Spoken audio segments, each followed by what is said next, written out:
off of there. Yeah.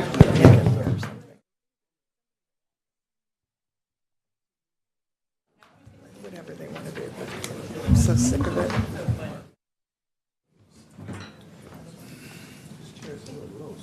You what? Having reached the hour of 8:30, I'm calling the April 17th Finance Committee workshop to order and ask the clerk to please call the roll. Councilmember Wright. Here. Vice Chair Scudero-Brayton. Here. Chairperson Bavaro. Here. And Chairperson, I apologize. And also present is Councilmember Ricky, Councilmember Williams, and Mayor Swallen. Thank you. Will everyone please rise for the Pledge of Allegiance?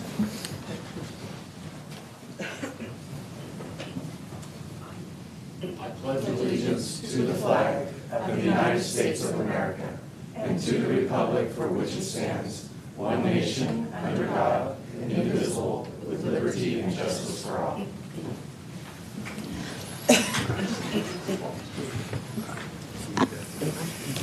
As noted on the agenda, public comments will only be in person. Zoom will be available for viewing and wordly translation. Does anyone wish to speak on any item under public comment? This is for items not on the finance agenda, and you have 3 minutes to speak. Anyone wishing to address the committee is asked to follow the rules of decorum. The rules of decorum are posted on the entrance of the chamber. Seeing nobody here to speak, I will close public comment. Does the clerk have any written communications? No, Chairperson Bavaro. Okay, thank you. We will continue with new business. I've asked that we hold off all questions until each department presentation. We will continue with the grant status update presentation, starting with utilities. Thank you. Good morning, Chair Bavaro, committee members, mayor, and council members. I'm Will Wong, Director of Utilities, and I'm here to present the grant applications and awards for the Utilities Department.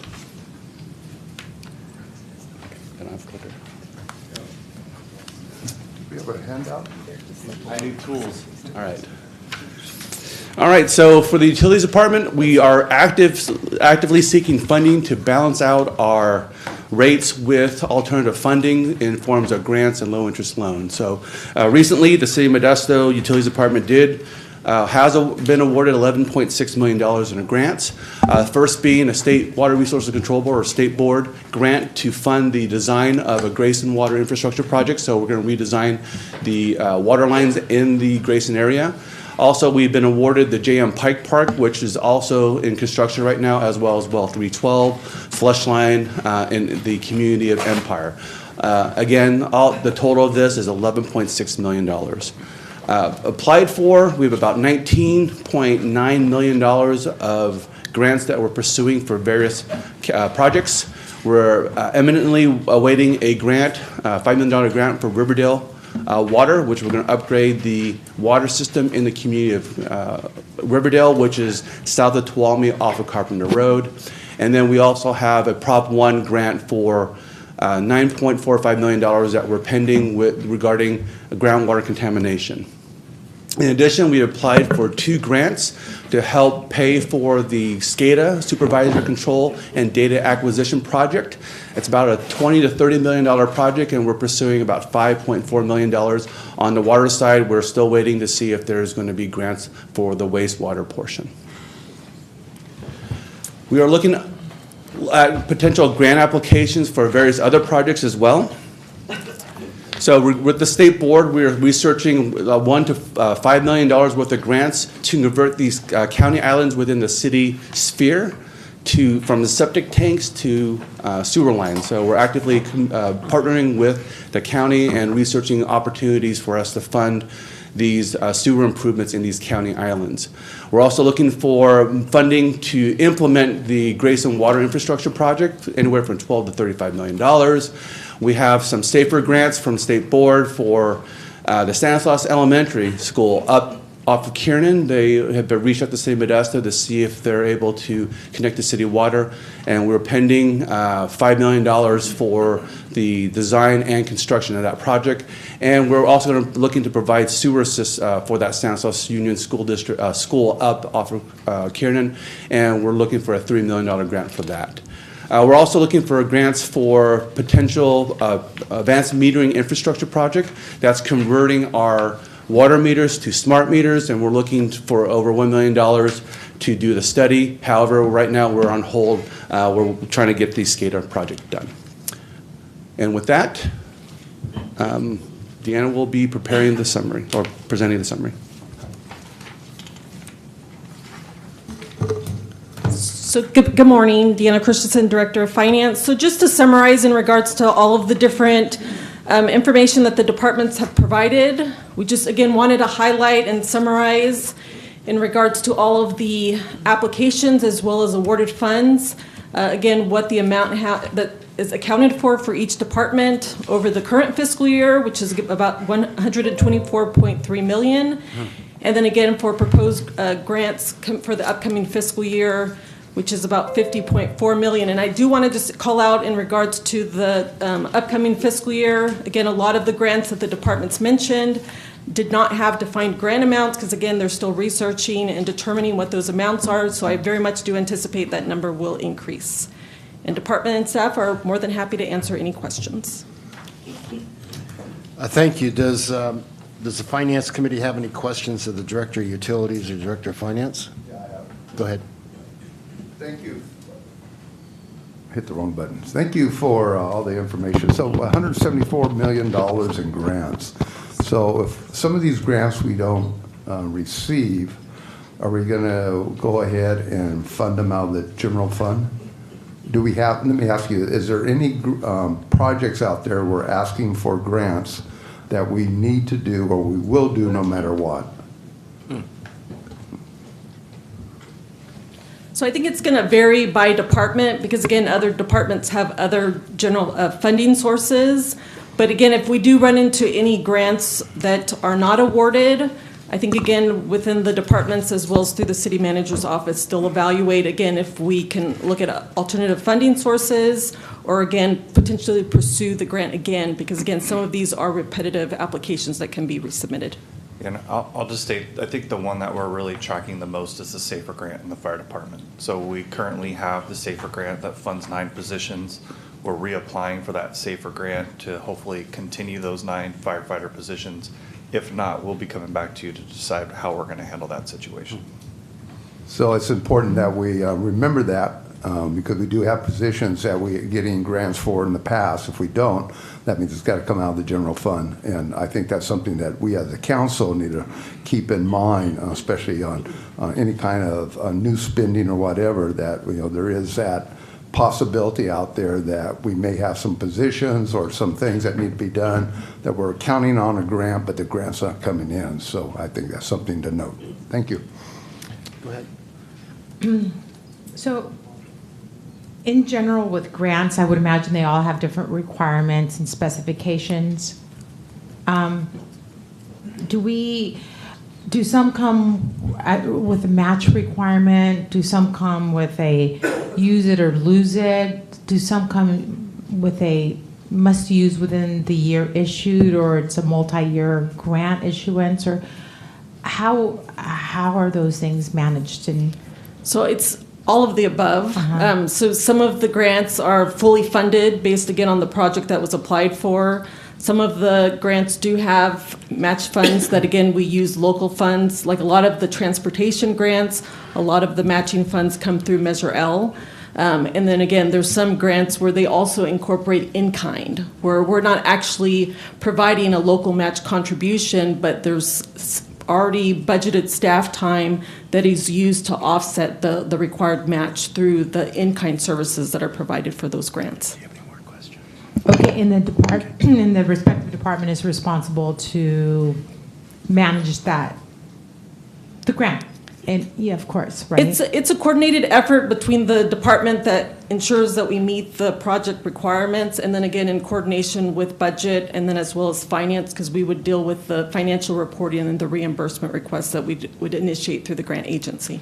And I'd also note that we still have our grant policy. So nothing that you've seen here today is precluding us from or stopping us from still coming to council seeking the authority that's required underneath our policy. So like take the SAFER grant, for instance. If we're awarded the SAFER grant, we have to come to council for council to still award that grant. So this presentation wasn't meant to say, here are all the grants we're going to do. Got it. We're going to do them, but we still have to come to council to get your approval to go apply for them and such. And at that time, we're provided specifics on the Correct. grant. Matches, Right. terms, things of that nature. And I that's what see. you're actually approving. And that's the policy of Correct. our city, I That's see.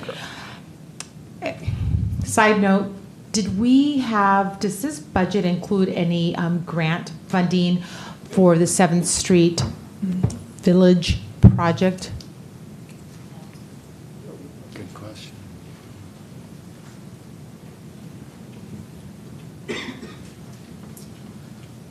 So this grant presentation highlighted the A6 grant that we already received of $33 million.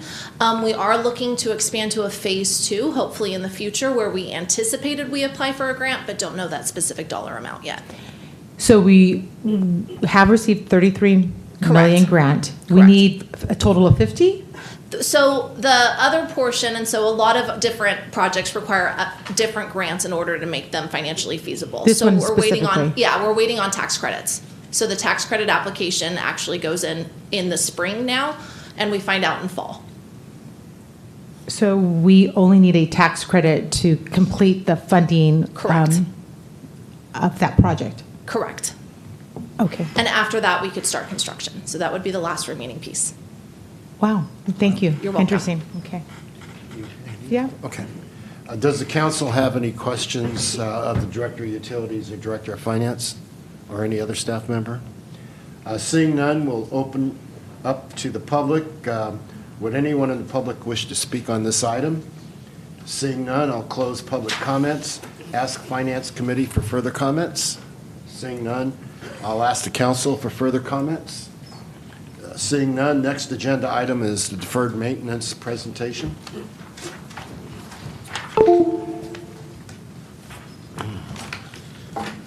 Good morning, Chair Barbaro, members of the committee, council members, Mayor, Bill Sandu, Public Works Director.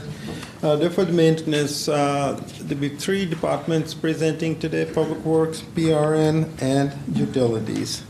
So let's get into it. The first one is for Public Works, and so the number is about $184 million of deferred maintenance. This is an approximate number.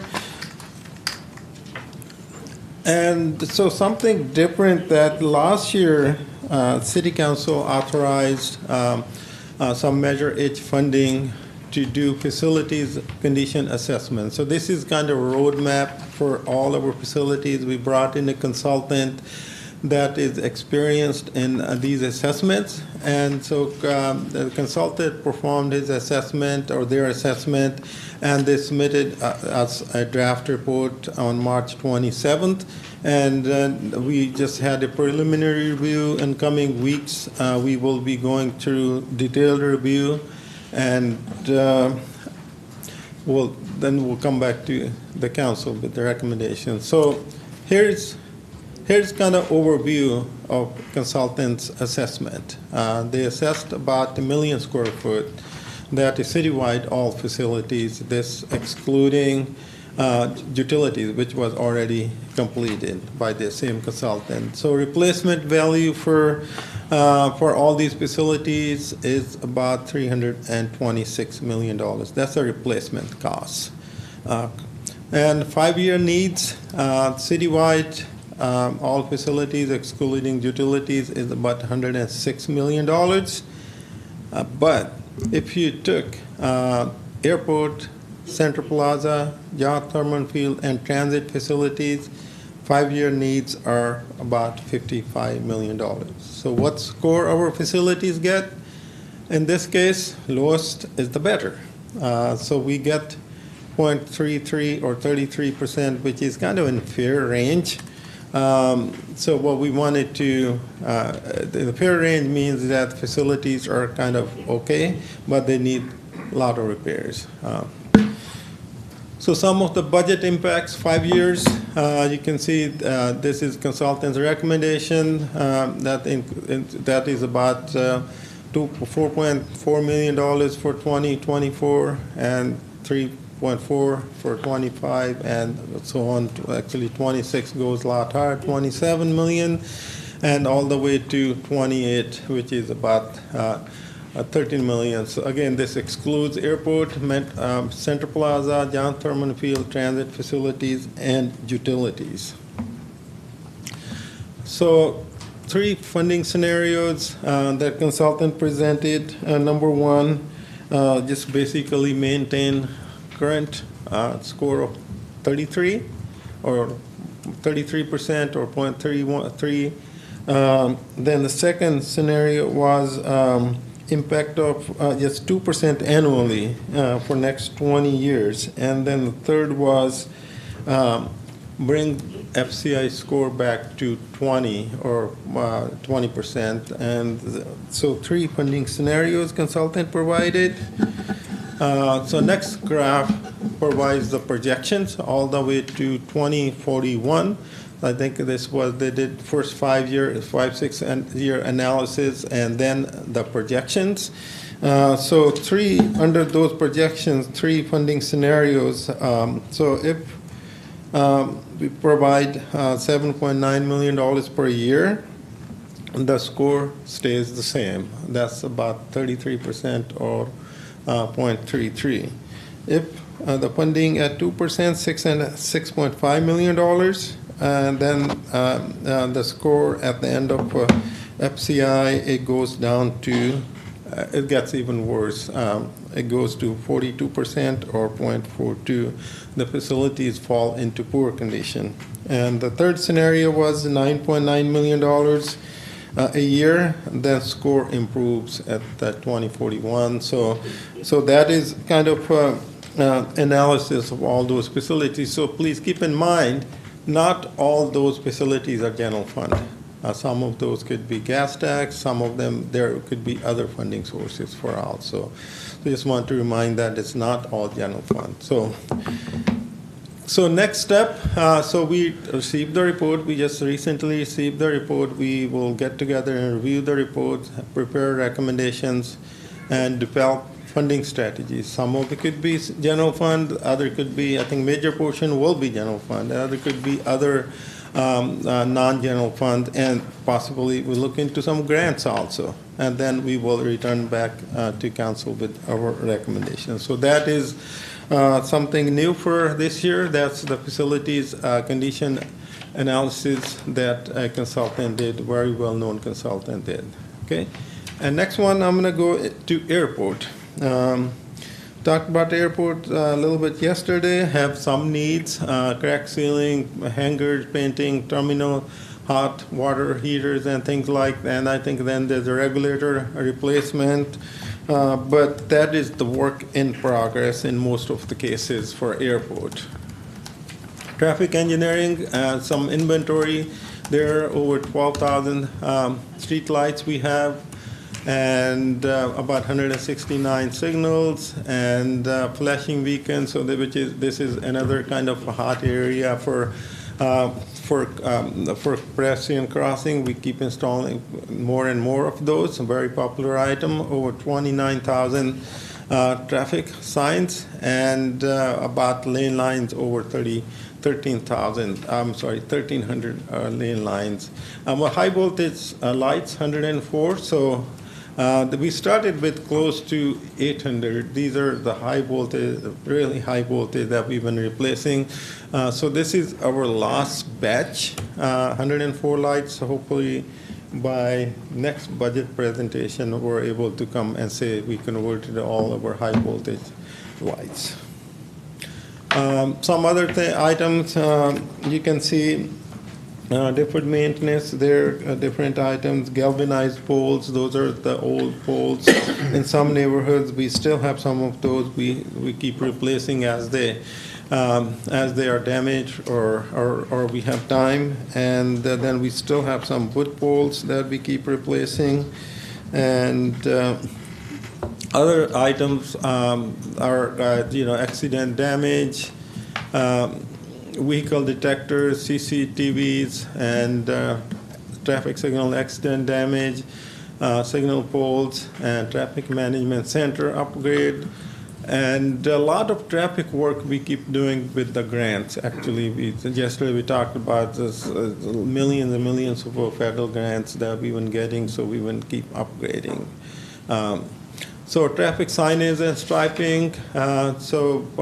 This is another area that we've been really our teams been really doing good on this area.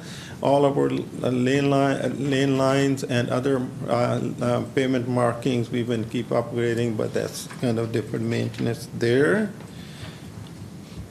So then there are some lighted, in-road lighted crosswalks. Those are in the pavement those lights, and they're not that effective and they're not that popular, and their overheads are more effective. We keep replacing those. That's about, we believe about 10 of them. We have need for about $500,000 there.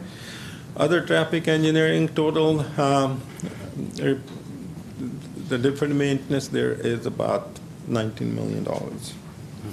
Streets operations, you can see the inventory for our streets, 1,378 miles of curb, gutter, and sidewalk, and then lane miles of our pavement, about 1,366.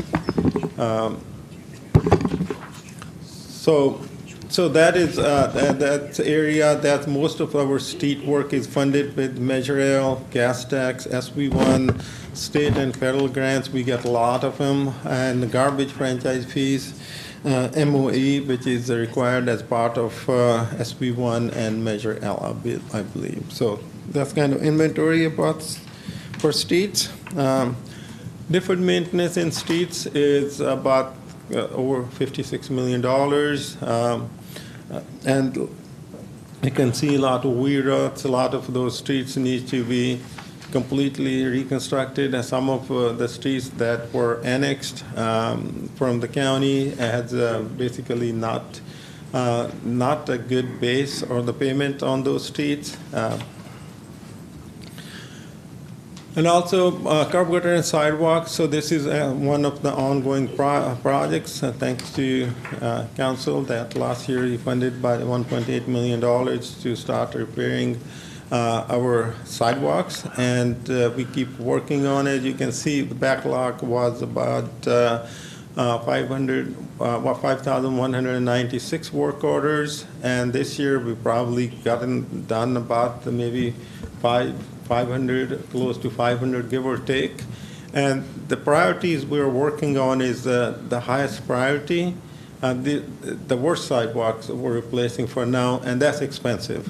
Because these are the priorities where sidewalk is damaged, where curb gutter is damaged, and we have to replace entire sidewalk, curb and gutter, and that's expensive. So hopefully next few years we catch up on high priority, then get into less expensive part of repairs. This is another example that in some areas, sometimes we just, in order to get some quick results, we have to go just put the asphalt patch. Well, we've been kind of trying to cut back on that because with the current funding, we had some replacement opportunities. Another example of curb, gutter, and sidewalk. So what happens is when we replace the sidewalk, we want to make sure it lasts there for a long time. So before we replace the sidewalk, we inspect the tree first, the tree roots, if they need to cut or if the tree needs to be removed. So this becomes a bigger project because we wanted to put the money there, have a longer-term effect of their replacement.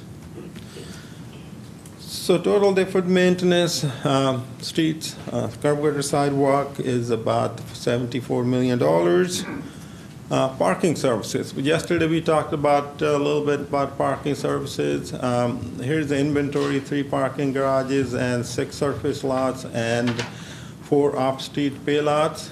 So some of the bigger items that need to be replaced or upgraded in the parking is park system, which is the parking access control system, your exit entrance gates, and they're 14 years old. 14, 15 years old. Industry standards, they're replaced or upgraded within 5 years. So that is, especially 11th Street Garage, there's only one entrance, one exit, and traffic backs up because those gates are so slow, and so that's why we included some of that for enhancements. Other bigger items, not going to read all of them. Joints, those there are joints in all those parking garages on the roofs. They need to be, those are called expansion joints. They need to be repaired, recaulked, and elevators, and it's another area. So in all 3 garages, the elevators are old, and especially in 9th Street Garage, we see a lot of the elevators break down, and then we get complaints from the hotel customers, and those elevators needs to be upgraded. And also on 9th Street, that bridge over 9th Street need to have those glasses upgraded to non-vandal type glasses, and because we see a lot of vandalism there in that garage also. So other areas, the different maintenances, we talked about park system, EV charging stations. That's another area we keep exploring how to put some charging stations. We're currently working with StanCog and other agencies to get some funding. Then other lighting fixtures and fire suppression system is another item that needs to be upgraded. And painting and some of the ADA upgrades is another area in the garages. So building services, I'll just go over inventory. This is our inventory of buildings: public works building, utilities, 37, 29, parks and recreation, 11, fire stations, excluding 4 Oakdale fire stations, and PD campus, and so on. And we talked about FCA. Don't want to go over it again.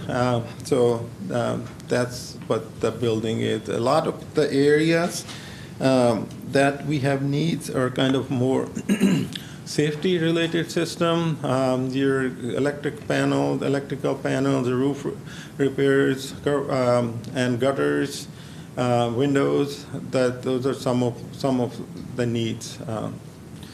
We'll skip over details because we already gone through our FCA facility condition. Then we do have a compost facility, and I just want to remind that the compost is also a non-general fund, and I think a year or so ago, Council authorized some funding as part of solid waste bill to fund compost facilities. So there are some needs of deferred maintenance there. Then also need for some upgrades to meet current standards. But this is just the deferred maintenance, about $2 million in equipment there. Then other needs, site infrastructure, about $5.96 million. And the total needs for compost facility is $25.8 million. So just again, keep in mind that this includes deferred maintenance and upgrade to the site to meet current standards. And this is not a general fund. This is a special fund that Council authorized as part of SB 1383. So I believe we're getting about $1.5 million to $2 million a year. So the ongoing projects. Landfill maintenance. Let's go one more slide. Here, so we got 3 landfills that we're currently dealing with. One is airport landfill. It was operated again in the 50s, 60s, and we're required to maintain forever. And state comes and inspects it. Most of the time, all we end up doing is putting additional cover on it. And so that is airport landfill. Then Carpenter Road landfill. So this is not, Carpenter is also not a general fund. This is a special funding for this. So there are some fencing needs, access gates, and others. And so again, the bottom line is these landfills, we get stuck forever as the state regulations change. And so also there's one I haven't touched upon is Gear Road. That's part of also a different funding, and that has a bigger needs, different maintenance and needs because that's the landfill that had some activity going on. So that is joint landfill city and the county. And so here's Public Works total needs about $184 million. So that concludes Public Works portion of it. And the next one we have is PRN, Jeremy. Does the Finance Committee have any questions of the Director of Public Works? Go ahead. I do. Okay. Go ahead. Thank you, Bill, for that presentation. That was a lot. Slide 20. You reference replace 10 in-road lighted crosswalks with beacons, deferred maintenance of $500,000. Are these the beacons that were intended for school crossings? These are throughout the city. So for example, there was one right in front of this building we already upgraded. I think there are 2 or 3 still existed around MJC. These are at different places. They were, am I speaking about a different project? I recall a certain number of lighted beacons were designated for school crosswalks. That's a different project, council member. So that's already in construction, and some of that's been completed. Okay. So this is This is different. This is different. Some of these still function, but they're in ground. In ground when there is in the certain times of the day when there is a reflection. So in ground you can't really see them. Right. So even if you see it, they're not that effective like above grounds are. So those are the one that we wanted to replace with above ground. Some of them don't function. Okay, so there's no deferred maintenance issue with the school crosswalks? That's an ongoing project, and we keep identifying more and more. We tend to install like 5, 6, 3 to 4 schools every year. Okay. So that's a work in progress. Okay. But there is some maintenance on them because the batteries have to be changed every, 3 to 5 years? On the solar one, that is correct. Right, yeah. Okay, slide 25, the curbs, gutters, and sidewalks. So you referenced we have a backlog at 5196 work orders. What is our average that we get per year that we get do the sidewalk repair? How many do we cut off of that 5,196 backlog? Last year council authorized another $1.8 million of Measure H, and thank you for that. With that and other enhanced effort, council authorized the staff, or we do about 500 or so. But keep in mind, these 500, the number will, coming years, the number will keep going up because we're doing the high priority, that the sidewalk, curb gutter, and sidewalk, the whole replacement. That's why it's expensive, it's slow. But as we go through, if the current funding level continues, 500-600 a year. This was 10-year plan. 10-year plan. So you referenced priority levels. What is our priority level in regards to repairing sidewalks? So priority level 5 is just one you see in the picture there. That's priority 5. That means the whole sidewalk is damaged. And when you dig out the sidewalk, tree needs to come out too. Then curb gutter also, because this is the priority. You can't grind it. You can't put asphalt. So the priority number 1 will be the best one, probably, the one that you can grind it, but it's back on the list.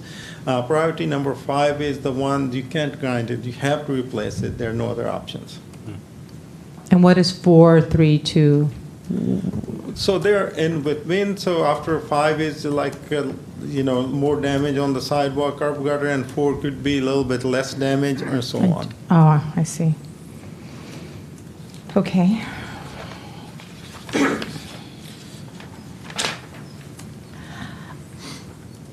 Slide number 31, structural improvements. I believe you were speaking about parking lots at that point. So we have the 9th Street, we have the 11th Street, and then we have the one attached to this building here. They all need maintenance, repairs. What priority level do we assign to repairing those parking lots? So our highest priority at this point is access system, which is because given those garages are packed, we get a lot of customers with that children's museum, and when courthouse opens, you're going to have a lot of this. We want to get customers in and out, provide better service. So that's our number 1 priority. The other highest priorities are on structures. You need to, at some point, we do need to, those expansion joints, they need to be resealed. And elevators when going out, so those will be some of, and the fire suppression system will be some of the highest priorities. Are we going to tackle the 11th Street parking structure first before the other parking lots, or are we going to do them all at the same time, or what was your thought on that? So that will be, if council approves the enhancements we requested for, at least for park system, parking access control system, that will be the first one. For which parking lot? 11th Street. Oh, okay. Right, because we only have one entrance, one exit. That's, you don't see Right. that in parking garages. Yeah, that makes sense that would be a priority parking lot to do that.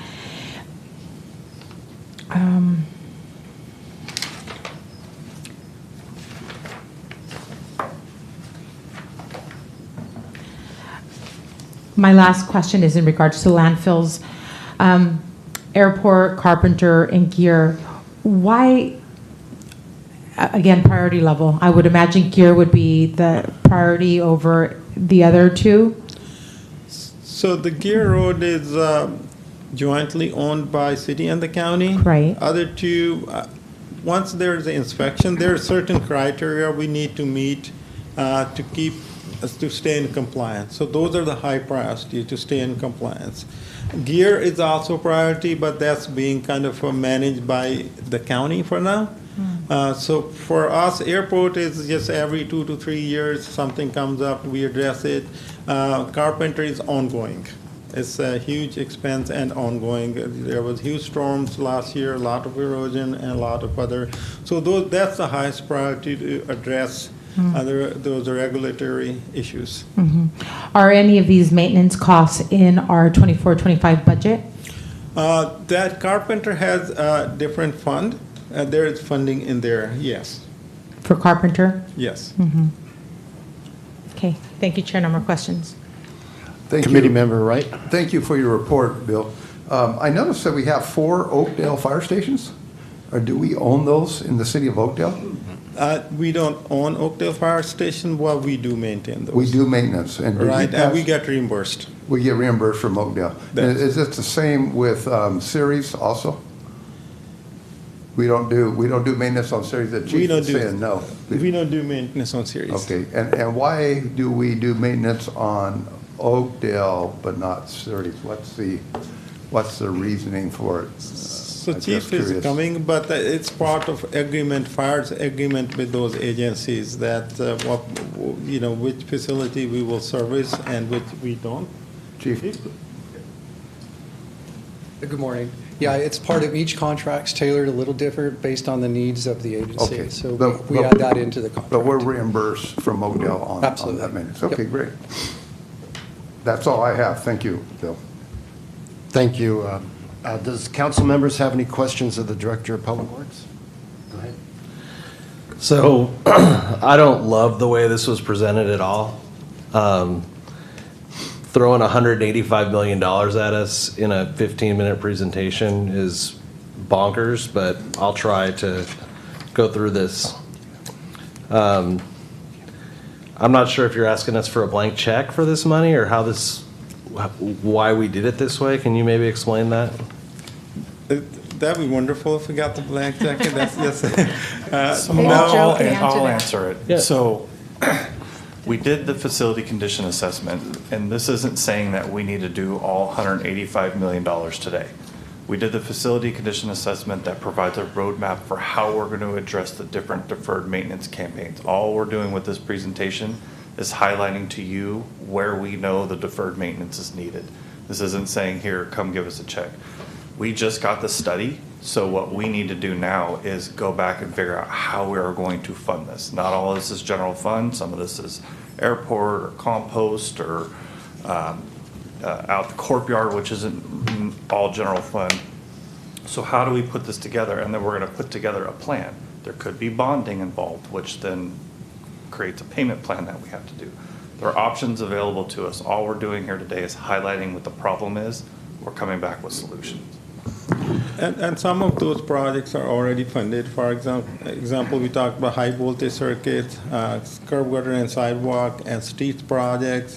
This is just giving you kind of a magnitude of deferred maintenance, but some of those funded projects are funded from grants and also other funds. Yeah. I guess I just fundamentally disagree with the need on some of this stuff, like looking at the very, slide number 16 here. Replace 1,000 painted light poles with galvanized poles, $3.5 million.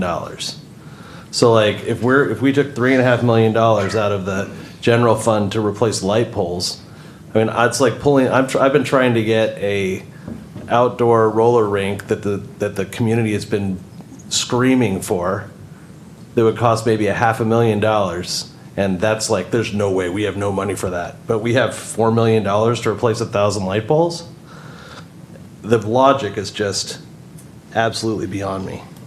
But that's not what's being said here, Chris, or Councilmember Ricky, I'm sorry. That's not what's being said. This is just saying we know that we have 1,000 painted streetlights that are gonna have to be repaired at some point in time. We're not saying we're gonna do them today. We're not saying we're doing them in this budget. We're saying over time, those poles are gonna need to either be repainted or replaced. And it's just highlighting what the issue is, not necessarily that we're doing it. What I'm concerned about is by having this presentation like this, are we giving implicit approval of all these items? Absolutely not. This is informational only. And I guess the other frustration I have with this is that there is just so much here to digest, and we're not able to talk about each thing individually. It's like we ran through 100 issues in 15 minutes. It's just very, and we're spending $185 million. It's just, this is really, I find it really frustrating. So some of these light poles, as I mentioned earlier, are funded from gas tax, SB1, and some of those also from other funding sources. They're not the general fund request, and we're happy to sit with you to go through details of this presentation also. Does the council have any other questions of the Director of Public Works? Thank you, Mr. Chairman. Thank you, Bill, for your presentation. Yes, of course, it's quite a bit. However, it's necessary that we're able to look at all of the deficiencies that we have in our community and get a good scope on them early so that when it does come up to us, for us to be able to be approved, we would have some foreknowledge of these situations. And I do look forward to having a conversation with you at a meeting with ourselves sooner than later for some of the questions that I do have that aren't pertinent for this particular workshop. So thank you. Does council have any other questions? Okay. Open to the public. I will take this opportunity to ask anyone in the public who wishes to speak on this item. Seeing none, I'll close public comments and ask for Finance Committee for further comments. Seeing none, I will ask council for further comments. Go ahead. If it gives anyone any sense of calm over this, when I served on the school board for Modesto City Schools Board of Education, we received a report for deferred maintenance, and it was $1 billion for the schools. So it's just a report at that point in time highlighting the needs for these buildings are old. The schools were an average of 50 plus years old, 60 years old. So as we see in our community now, 2 bonds were passed to take care of some of that deferred maintenance. And I'm only using this as a comparison, thinking that it's similar, possibly to what we're doing here, that we're highlighting the needs, then we're aware at least of what the needs are. And as the school district did, they did 2 bonds, and now I believe they're considering putting another one on the November ballot to try to fix that. So as we drive around the city of Modesto and we see the schools, all the repairs that are happening, the classrooms. I mean, I toured the district and it was like literally classrooms that were falling apart, literally. It was, you know, the needs were there. So it can be really overwhelming when we look at deferred maintenance. But the good thing is we've had this study, and now we see what the needs are. And then, like was mentioned, I believe that there will be, I think in the first slide, it outlined what we're going to do, right? That there's going to be further planning for how we will address these needs, and then ultimately we will decide on how to best move forward to address them. That's my understanding, correct? I mean, I think that was on the very first slide. That is correct, Mayor. That's under next steps. That we're going to go ahead and repair the reports. That'll be the slide. We'll go further a little bit, 2, 3 more slides, Scotty. One more. Yeah, I can't remember which slide. This is just a couple. Yeah, I'm right slide there. 11, I Yes. believe. Yeah, so it's next steps is for we got to still have to review the report for facilities, and then we prepare the recommendations, develop funding strategy. In some cases, the funding is a non-general fund. In some cases, it may be general fund, and we return back to council with recommendations. Okay, so this is just the beginning. This is just. And I remember that night when we got that report with the school. I mean, it was alarming. It was difficult, but they're dealing with it. I'm not on the school board anymore, but we can see that the district and board members are doing the best they can to meet those needs. But I'm assuming that we're going to do somewhat the same process. Absolutely. We'll bring the recommendations back. Okay, thank you. Thank you, Director. Let the record show that Council Member Alvarez joined the Finance Committee budget workshop at 9 o'clock. Next, we'll call on the Director of Parks, Recreation, and Neighborhoods for their deferred maintenance presentation. Good morning, committee and members of council. My name is Jeremy Rogers. I'm your Parks, Recreation, and Neighborhoods Director. So we'll talk about deferred maintenance for PRN. The total for the entire department is just under $119 million. First, we'll talk about parks and outdoor spaces. We have a very large park system. We have 75 parks. We maintain 54 playgrounds, 55 restrooms. I won't read that entire list, but you can see we do a lot. We have a very large department. We have roughly 1,246 acres of green space, and the makeup of those 75 parks are broken down there. We also maintain 9 trails. All right, deferred maintenance in our parks is a total of around $94 million. That includes restroom, concrete, asphalt. I will go through this list more thoroughly. ADA improvements to bring our system up to ADA standards, it's about $4.9 million.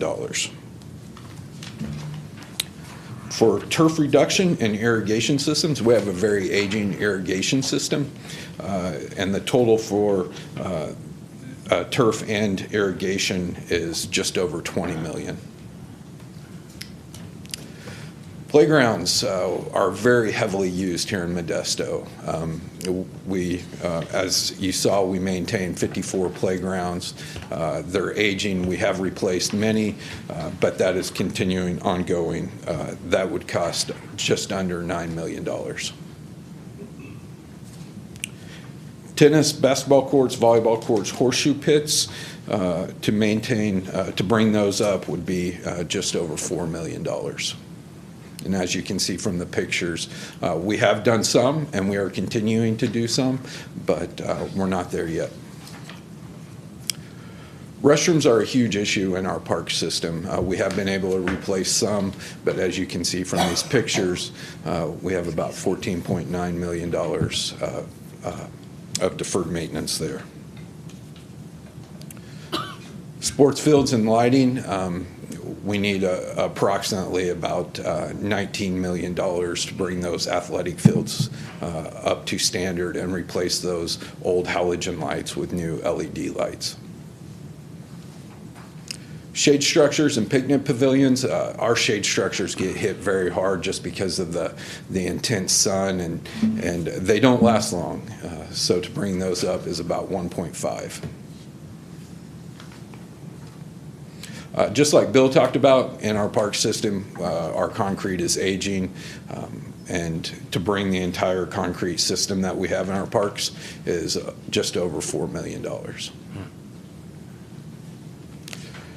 Trees, we have a lot of trees in our system, and we love trees. They provide shade, they provide oxygen. There's just so much benefit to trees, but they are aging, and a tree can only last so long. And to maintain those trees and to fix the ones that need to be taken down or trimmed is about $3.3 million. If you have been into our parks lately, you know that our parking lots are one of our worst features. We have a lot of parking lot work to do, and that's about $4 million. Signs, benches, and tables. This is a very important aspect to our park system. They're not big ticket items, but you put it all together, they're aging. They break down. They break down with use, they break down with weather, and so we are constantly looking to replace those, and that would be just over $2.5 million. Okay, so that was parks, that's outdoor spaces. Now let's talk about indoor and facilities. Community centers, we have the Senior Citizen Center, Maddox Youth Center, the In-Camp, King Candy Memorial Center, as well as the Airport Neighborhood Community Center. Those are aging facilities. To bring those up would be about 5.1. We also have rental facilities throughout our park system. We have 3 of those, and that would be about 1.5. Historical properties, I don't know if you guys have been to the mansion or the museum lately. They're a great asset to this community, but they're old, they're aging, and we need about 5.7 to bring those up to standard. Modesto Center Plaza, again, aging facility, new HVA system, new flooring, new paint, new roof, or repairs to the roof would be about $3.6 million. John Thurman Field, it's an old baseball field. I'm an old school baseball fan. I love these old fields, but they are aging, and things break down. The parking lot is quite bumpy. If you've been to a game this year, if not, I encourage you to go. The seating could use some upgrades. Total of that is just over $1 million. And I will say this does not include the new MLB standards that came out a couple years ago. So this just brings it up to a usable facility. Our golf courses, we have 2 golf courses. Dryden has about 4.3 in deferred maintenance, and Creekside has just under $1 million. For those indoor facilities or outdoor, the non-park total ADA upgrades would be about 2.6. So again, the total is 118.8 million, and that's broken down by each category. Some of the solutions that we look for, we're always constantly looking for partnerships or grants or individuals that can help us cut that number down. Any questions? Does the Finance Committee have any questions of the Director of Parks Recreation? Go ahead. Yeah, I do. On our McHenry Mansion and McHenry Museum, we own those buildings, correct? That is correct. And it's our responsibility to keep them up? That is correct, yes. Okay. And then on the John Thurman Field, I know with our agreement with Seattle Mariners, they're asking for us to upgrade the field, am I correct? Not to my knowledge. Or upgrade the stadium? Major League standards. To the Major League Stadium or standards? Can you repeat your question? So my understanding is that on our John Thurman Field, the Mariners would like to see us upgrade to their new standards, correct? As part of our new lease agreement with them over the 7 months, they have commissioned a study to look at what the actual costs are to upgrade the stadium to the MLB standards. That work is to be completed by the end of the month, and then we're going to enter into conversations with the Mariners at that point in time over the path forward. Great. But I'm sure it's in the millions. Yes, it is. And I think that's all I have. Thank you. Thank you. Thank you. Thank you for that presentation. Again, it's a lot. I get it. Building ADA upgrades. What is the timing on these? Given that they are ADA, I would imagine they're top priority. So do we have a time frame on when we're going to explore upgrading and fixing these things? We are continuing looking at that, taking a look at that. As a new director, that's one thing that I'm diving into and prioritizing those and looking at what's been done and what's planned. The master plan I spoke about the other day will play a huge part in guiding us and giving us a roadmap for those. That was exactly what I was about to say. One of the items that we've included in this budget is to do, so we have the facility condition assessment, and now we're going to develop a park master plan to help us identify and prioritize those improvements for us. We have a pretty good idea, but somewhat similar to the feasibility assessment, we need a roadmap. Right. We need to understand what the total magnitude we should be doing each year, really prioritize what the needs are, and that's what will help us do it. So hopefully by this time next year, we'll have that roadmap for parks. That's not saying that we haven't put money into the Measure H budget this year, because we do know where some of our most immediate and pressing needs are, and those will be taken care of in the current year. Okay, fair enough. Thank you. No more questions, Chair. Does the council have any questions of the Director of the PRN? Seeing none, I will open up to the public and ask if anyone in the public would like to speak on this item. Seeing none, I will close public comments and ask Finance Committee for further comments. Seeing none, I'll ask council if they have further comments. Go ahead. Jeremy, I have a question. Excuse my ignorance here, but the 17 million that we got from the state via grants, 8.5 for Cesar Chavez Park, 8.55 million for Martin Luther King Park. Are we capped at that 17 million, or can we go for more grant money to put towards these repairs as well? We can always go for more grant money. That's something that we're exploring. For example, there's a shade grant that's out there that we're looking at going after, and so things like that. So I'm constantly looking to find alternative funding and sources that will bring new amenities to our park system. Okay, great. So that's an ongoing effort then. Correct. Thank you. Any other, Mayor? Any other questions by council? Okay, seeing none, we will now go to the part of the agenda for deferred maintenance presentation with Department of Utilities. Good morning again, committee members and council members. Will Wong, Director of Utilities. So I'm presenting the deferred maintenance for the Utilities Department.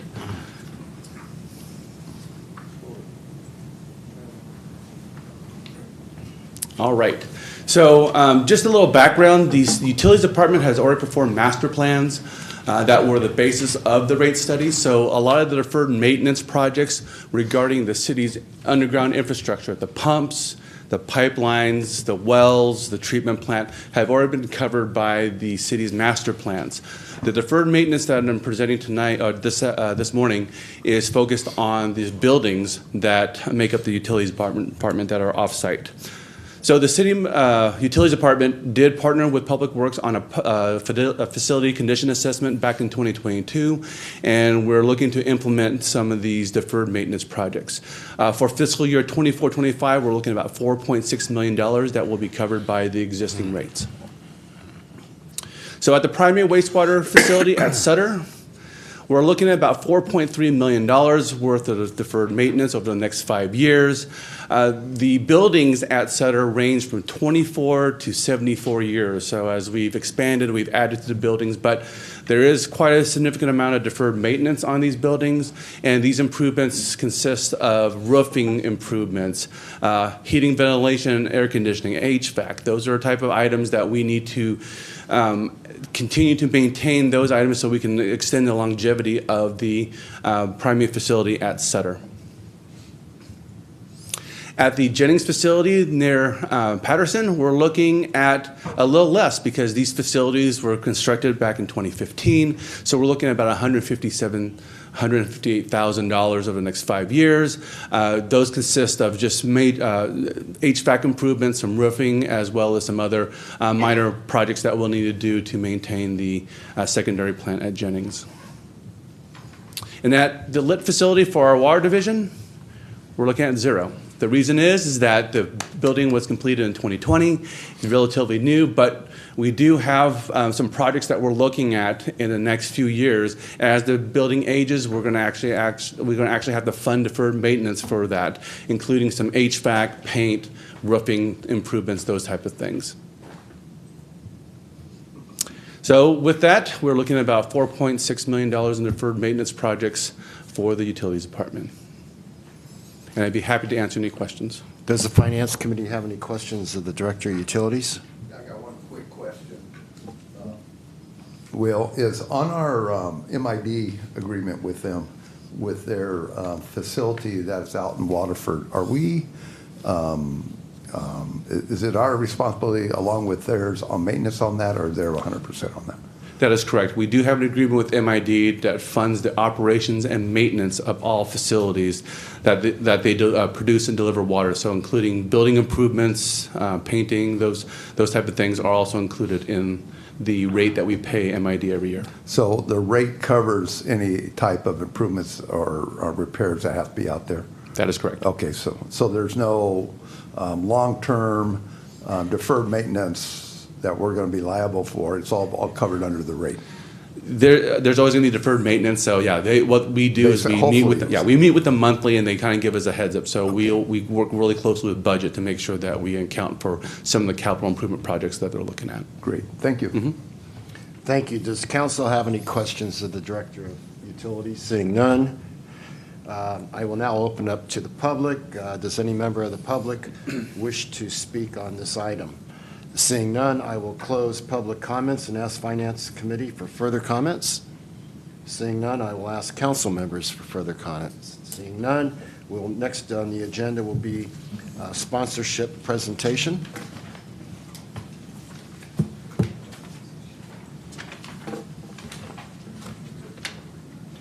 Yes, Joe. Do you want to take a break? Do you want to take a break now? No. Nothing personal, but we're going to be taking a 5-minute break. All righty. Thank you.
Good morning again.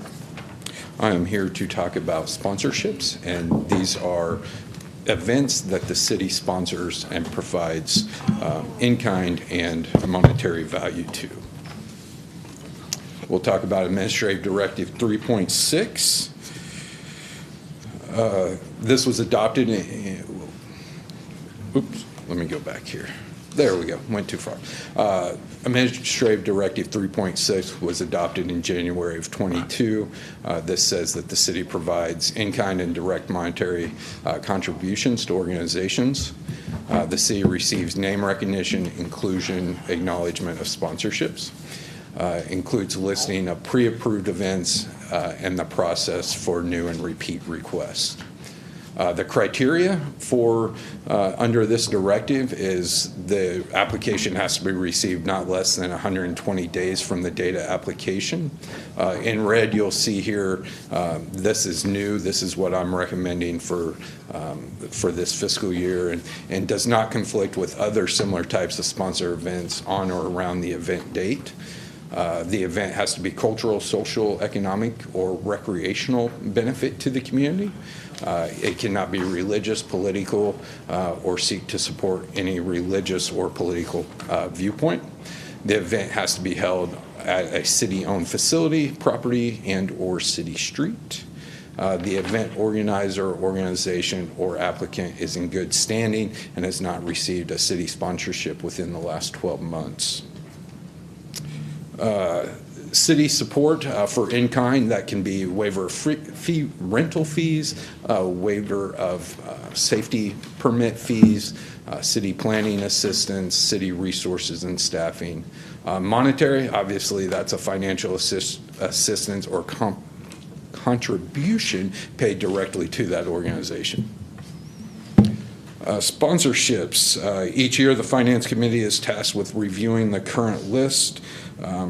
This list was reviewed for in-kind and monetary. We broke that down and we made recommended amendments. This is pending the Finance Committee's review and recommendation of the directive, and new requests received throughout the next fiscal year will be considered as they are received. So let's talk about the approved annual events for this past year. We have many events that we've been doing for years. For example, the 4th of July Parade is very popular here in Modesto. Cinco de Mayo Parade down at Crow's Landing Road, that's very popular. The MLK Unity March, that's a march down Helen White Trail. There's pre and post March events that are surrounded with that event. Next up, sponsorships, approved monetary contributions. This is how much we gave in monetary value. Okay, new requests that have been that we've already received for this upcoming fiscal year. The applications again has to be received no later than 120 days. In kind through that process, the application process, in kind approvals $0 to $4,999.99 can be approved for department head. Anything after that will go before the city council for approval. Monetary approval, 0 to 500 is approved by department head, and then 501 cent up is approved by the city council. With that, I will say formally, there was no cap on department head approval for in-kind donations. Some of the new and expected event applications and adjustments, I'd just like to highlight 10K with the Cop. This is a very popular event that many departments are involved with, most notably, of course, the police department. This is an annual downtown 10K event that's for youth, and again, MPD has a huge fingerprint on that event.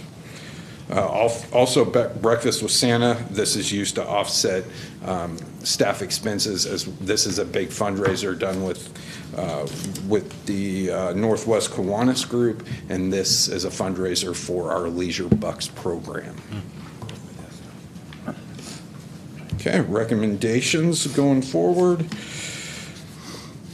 Continue to support the long-term partners. I think that's very important. We have many of those long-term partners that we want to continue to support. We also want to support returning and/or new applications. The total support for this upcoming fiscal year will be, as you can see on this slide, $334,000. $413. And again, we will vet all applications as they come in. This is a breakdown by department. As I mentioned, MPD is huge with their allowing their officers and their staff to provide staffing for those events. Okay. Any questions? Does Finance Committee have any questions of the Director? I do. Go ahead. Thank you, Jeremy, for that presentation. On the in-kind monetary approval, we have a $500 maximum for department heads. How long is it? Do we have any idea how long that $500 this day and age is not much compared to 10 years ago? So I was just wondering, is there a threshold we might want to lift that to $1,000, or the city manager have any recommendation? Yeah, oftentimes it just gets a little dicey, and having staff make a decision that we believe council should weigh in on it is important. That's why it's lower than you would typically see. Okay. And I will say with that, that's why we asked for that 120-day application period, so that we do have time to bring it before the council, so council can make a decision on that.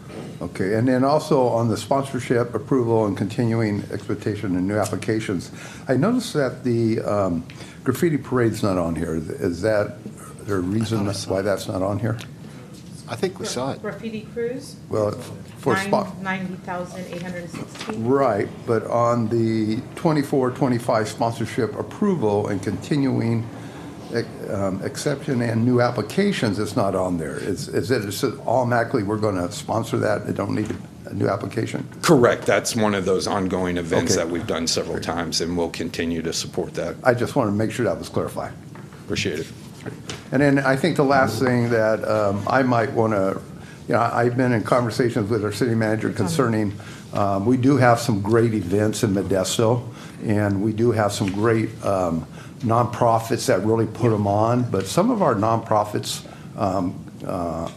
are getting up there in age, and they're having a hard time drawing new members.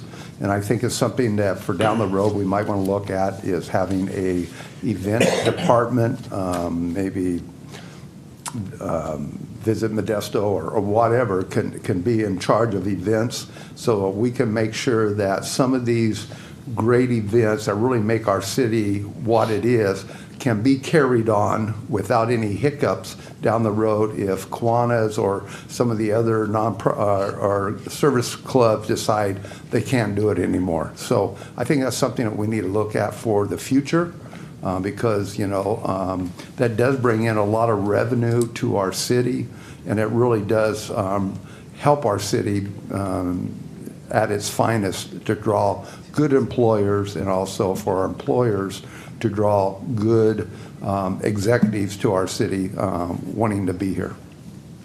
And that's all my comments. Committee member? Thank you. In regards to sponsorships, we issue approximately 300,000 in sponsorships this past fiscal year. What do we get in return? When one sponsors an event, sometimes marketing is provided to the sponsor, sometimes tickets, sometimes speaking opportunities. So I would imagine they're different for the different events. But do we have a criteria or a minimum threshold, or what do we seek with our sponsor partnerships? Yes, I went over that pretty quickly in the directive. I apologize for that. But one thing that we look for name recognition. We want our logo in their marketing materials. We want our community to know that the City of Modesto is supporting this project or this event. And so that's very important to us. Also, inclusion and acknowledgement of that sponsorship. If there's a presentation and they are naming off their sponsors, we want to make sure that we're part of that and that our community knows the City of Modesto supports that. We really need to leverage to the nth degree every one of these 24 sponsored events. I would encourage, and I'm certain you do this already, and if you don't, I encourage you to do it. Coordinate with our community, our communications department, in maximizing marketing and communication on that event. And also leveraging whatever opportunity there is for the city to partner with that particular event. Specifically speaking opportunities where the mayor, perhaps one of the council members could attend. Some of these events, we could provide a city resolution or certification where that could be presented. It adds just a level of further involvement from the city, and it really shows that we just don't write a check or an in-kind service, but we want to be personally involved. And if you don't do this already, I would encourage you to, on every single sponsored event, that you inform the council of this event occurring, so that we are aware of it. What I would not want to do is have one of these events occur and not have a city representative present. That would be sad. Right. And I will say, we meet bi-weekly with Sonia to talk about those communications and making sure that we are partnering and we're getting that word out there. But I will work with Sonia to make sure that the council is aware and invited to those events. That's wonderful. Thank you. Thanks for the good work. Thank you. Does the council have any questions of the director? Thank you, Mr. Chair. Jeremy, and thank you for your presentation. And to shed a little light on what Councilwoman Scudia Brayton brought up, particularly with Modesto Kiwanis and North Modesto Kiwanis, we are very, very appreciative to the partnership that transpires when we have these very, very large events. We have, as particularly for the 4th of July parade, we normally have about 25,000 to 30,000 people on that 1 mile route, and we could not do it without the involvement of the City of Modesto, with the staging, with the throwaway garbage cans, the patrol, the blockades. I mean, there's so many components to putting on a event of that size, and we really, really, truly appreciate the partnership. And then also with North Modesto, we are thankful for the fact that we are able to close down particularly McHenry, which is a state highway, but in conjunction with the City of Modesto, which could not be done without that. And both of these events highlight our city council as well as our city fathers and city governmental agencies, and we really exploit that, and we really shine, and we really show the thankfulness for that support, because it's really, really important. But beyond all that, it brings quality of life to the City of Modesto. And when you think about all the hard work that we have to go through to make this happen, and you look to the side of the road and you see a grandmother and a grandfather with their grandchild, and they're decorated in red, white, and blue, and they're just really enjoying themselves, that's what really matters, is creating memories for our families, whether it's with the graffiti car show, 4th of July parade, or anything that goes on in West Modesto at the King Kennedy Center. So thank you, thank you, thank you. Does the council have any other questions? Seeing none, I will now open up to the public. Does any member of the public wish to speak on this item? Seeing none, I will close public comments. Ask Finance Committee for further comments. Seeing none, I'll ask the council for further comments. Seeing none, next on our agenda is the American Rescue Plan Act.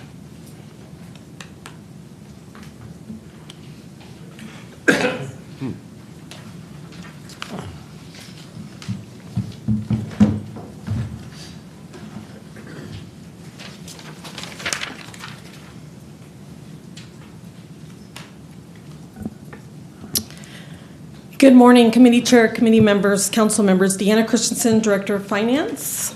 So part of this presentation will include an update on the American Rescue Plan Action Plan.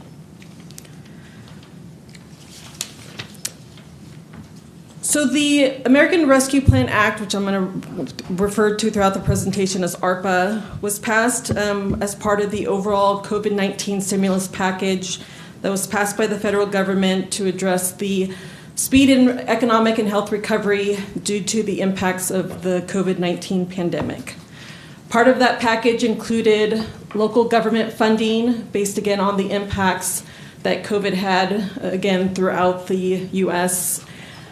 And part of the allocation that was incorporated as part of what the City of Modesto was allocated was $45.9 million in ARPA funding. The funding was distributed in two allocations from the federal government, one that was issued May 25th of 2021, and then the second allocation was issued on July 12th of 2022. So again, when we received both allocations, we did come before council to recommend a variety of different programs that would fall under the required eligibility guidelines that were defined by Treasury, that fell under the primary themes of economic vitality, quality of life, and governance and service delivery. So as we are, again, going through today's update, the first thing I do want to stress is, again, there are clear guidelines that are defined by Treasury that defines certain eligibility requirements of how these funds can be used. But there are also timeline restrictions that are also governed in regards to when these funds need to be expended. So the first part of a deadline that's coming up, which is this calendar year, December 31st, 2024, is all of these funds that have been defined under these programs all have to be obligated.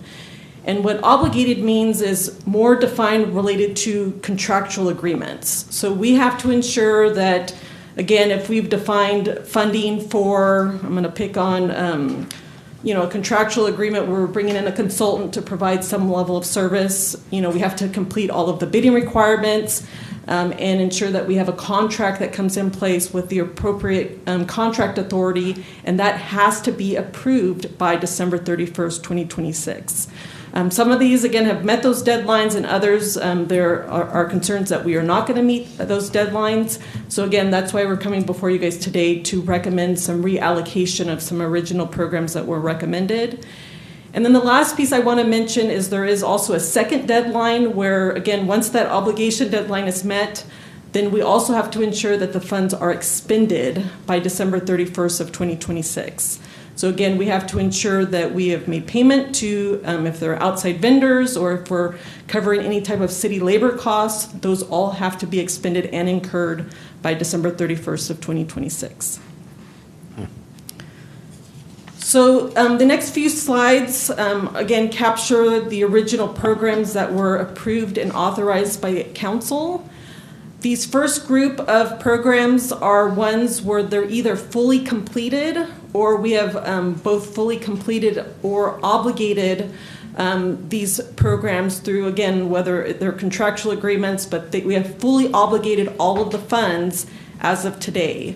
So again, you'll see the allocation amounts that have defined, and then the next column again defines the obligated or what's already been expended through April 9th of this year. When we go through these different slides, you'll see there are several highlighted in yellow, and those are the programs that we're recommending to reallocate. You'll see there's one on the very bottom that we are recommending, so part of the hazard pay that was approved in 2023 to pay our employees for their relief time during the COVID period. And we did identify, because again, we had specific requirements that employees had to meet to be eligible to receive hazard pay. So again, there was an audit reviewed as well as some other verifications that were done, and we did identify some employees did not meet those requirements. So that's what's reflected in the variance that you're seeing that, again, we're recommending to be reallocated. So the next group of programs are ones that are active, or as I mentioned, they're active, or we have, again, obligated a portion of the program. The ones, again, I want to call out again are the ones that are identified in yellow. So these are the ones that we are recommending to reallocate. In this case, it'll be a portion of, again, what you're seeing in that remaining column. So I'll go through each one individually. So for the blight abatement program, so there were different components of that program that were utilized specifically to support some of the blight efforts done in public works, as well as procurement of cameras. There was a portion of about $250,000 that was allocated for housing rehab program. We are recommending to reallocate $184,280, again, because of concerns of being able to meet those obligation deadlines. The other one that's captured on there is the reserve funding. And Steve mentioned this at the beginning part of the budget workshops. There was reserve funding that was allocated in 22-23 to address the need to have funding to balance the budget, and we ended up not needing to use the full amount of this funding. So there's $3.1 million that is available to, again, reallocate to other programs. The next one is the revolving loan fund for the attraction of downtown development. Again, CED's made huge progress in regards to addressing the funding for this area, but again, based on the time frame that we're looking at, we are recommending to reallocate $271,100. The next line item is for deferred maintenance for parks and public facilities. Again, a lot of efforts have been done in regards to addressing touchless features in the various parks facilities. But again, there were some programs that were identified where either the projected cost was a lot higher than was anticipated, or again, we actually had savings based on the projects that were identified. So again, we are recommending to reallocate $234,000 out of that portion. The next one is our 911 dispatch services. So again, there's been major efforts in regards to coordination with the county to address the long-term efforts for the 911 dispatch. In addition, we recently received $3.5 million from the state to assist with the procurement efforts for this program. So again, based on the additional funding, we feel again it's beneficial to reallocate this for other use, again, in addition to the timeline restraints that we're under. And then the last one that's on this slide is the downtown quiet zone. So again, CD has procured a consultant to help with this effort, as well as some other projects that are underway associated with the quiet zone, as well as the grant that she mentioned in the grant update. So we are recommending to only reallocate $585,000 from this effort. So the next slide captures, again, programs where, again, you clearly see there have been no actuals to date or, again, no obligations through this period. So we are only recommending to reallocate the yellow areas. On many of the other areas that we're not recommending to reallocate, we very much in finance coordinate with every department, coordinate with them quarterly to monitor progress. A lot of the efforts that are captured here is, again, just working in partnerships with other agencies to fulfill the programs that were identified, as well as there are some biddings that are currently underway that we know will be completed before that obligated deadline. But the three that are mentioned on here, the first one is the Enhanced Infrastructure Financing District. They had actually already received $200,000 that was allocated for a consultant that was brought on board. And again, there's concern that we won't be able to expend the $218,000 by the time frame deadline. The mental health clinician program, again, that program is underway. PD actually received additional grant funding that also has a timeline that they're using up this funding source first. And then again, we are recommending to reallocate for another use. And then the last one that's listed on here is our revolving loan fund for water sewer connection fees. This was a policy that I think we brought forward. It's been probably close to over a year now. At this time, we've only received one application that CED is currently processed in regards to establishing that loan. That amounts to about $90,000. So we are recommending to reallocate $910,000 for, again, other uses. So again, before I want to just reinforce our recommendation for what the reallocations will be used for, all of the programs that are mentioned, again, I want to just emphasize that it doesn't mean that those programs are going away and they're not going to move forward. Again, the departments will be working collectively. As I mentioned, they've already either identified other funding sources through grant funding sources, or it's already captured as part of the spending plan with Measure H. And again, the other just main concern is we have to meet that obligation deadline of December 31st, 2024. If we keep the programs as is and we do not meet that deadline, then those funds will have to be returned to Treasury. So it's very important that, again, we strategically ensure that we identify programs that we know we can meet these timeframes, so we ensure that we do not return funds back to Treasury based on what's been allocated to City of Modesto. So with that said, I just captured an overall summary of what I've outlined. And again, these are the programs that we're recommending that will be reallocated for other uses. And again, in total, it amounts to about $7.3 million of the $45.9 million that was allocated for Modesto. And with that said, I'm going to turn it over to a couple of the departments, and they will go through the programs that are being recommended for reallocation. Actually, we're going to ask questions on each department. Does the Finance Committee have any questions for the Director of Finance? I don't have a question, but I think a clarification that $3.5 million was a federal grant, not a state grant, correct? The 3.5 is it's a state appropriation, I believe. For the dispatch is what you're referring to? What was that? It was federal. Correct. Right, okay. You Correct. said Sorry state. about I that. just Sorry. I'll make sure anyway, yes. Thank That's you. all I have. Thank you. Go ahead. Okay. The no spending activity for the ARPA allocation, so the 18 plus million, that's the total of that group, but you're recommending that only that is highlighted be acted on? Correct.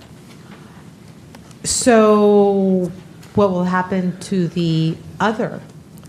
So the other programs that we haven't highlighted, again, several of these are literally weeks away from either finalizing the bid, and we anticipate within the next few months that, again, we will have a contract that will then meet that obligation deadline. So we know that, again, we have confidence that those agreements will be in place by the time frame. But you're not going to see any expenditures to date at this point because the bids are in process. I see. Is deferred maintenance a justifiable use of ARPA funding? If it meets the criteria of falling within the specific qualified, disqualified areas in the community, then in most cases those will qualify. Okay. No further questions, Chair. Does the council? Joe wanted to say something. Well, I was just going to make one further comment. We will do another review of this probably in the September, October timeframe, just to make sure.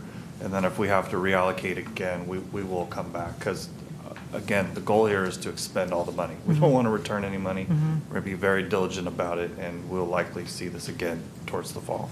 Thank you. Does the council have any questions of the Director? I have a couple questions. Can you provide us with a simple rubric of what an acceptable ARPA allocation is? I.e., like what we're allowed to spend money on, what we aren't allowed to spend money on, because it's pretty muddy right now in terms of what we are and what we aren't. So it's hard to recommend what we should be spending the money on. So I can, if it's okay, I'd like to just gather some additional summary that I can pull up in a summary update. But again, the main three areas that are focused under ARPA, which are very high level, is again the compensation that was allowed under ARPA for, again, compensation pay for employees associated with hazard pay. That was one of the areas identified. The other one was associated with infrastructure improvements, but again, there are very specific restrictions specifically related to the disadvantaged community areas that we have to specify and define. And then there's a third area that I can't think of off memory, but I'll have that update as part of the follow-up items. That's super helpful. And then one of the things you went over was that the Wi-Fi expansion is something that we can't do. Can you tell me why we can't do that? It seems like it should be relatively simple. The Wi-Fi expansion is included in, specifically on this slide right here, there is a program that was approved related to the downtown expansion as well as in the various communities. It's the first line item that's on the... Right, but what you're saying is that it's probably going to be refunded or reallocated, right? No, only the ones highlighted in yellow are the ones that we're recommending to be reallocated. Okay, thank you. Does council have any other questions? The Director? Seeing none, I'll open it up to the public. Does any member of the public would like to speak on this item? Seeing none, I'll close public comments and ask Finance Committee for further comments. Seeing none, I'll ask Council for further comments. Seeing none, we'll now move to the Director of Parks, Recreation, and Neighborhood.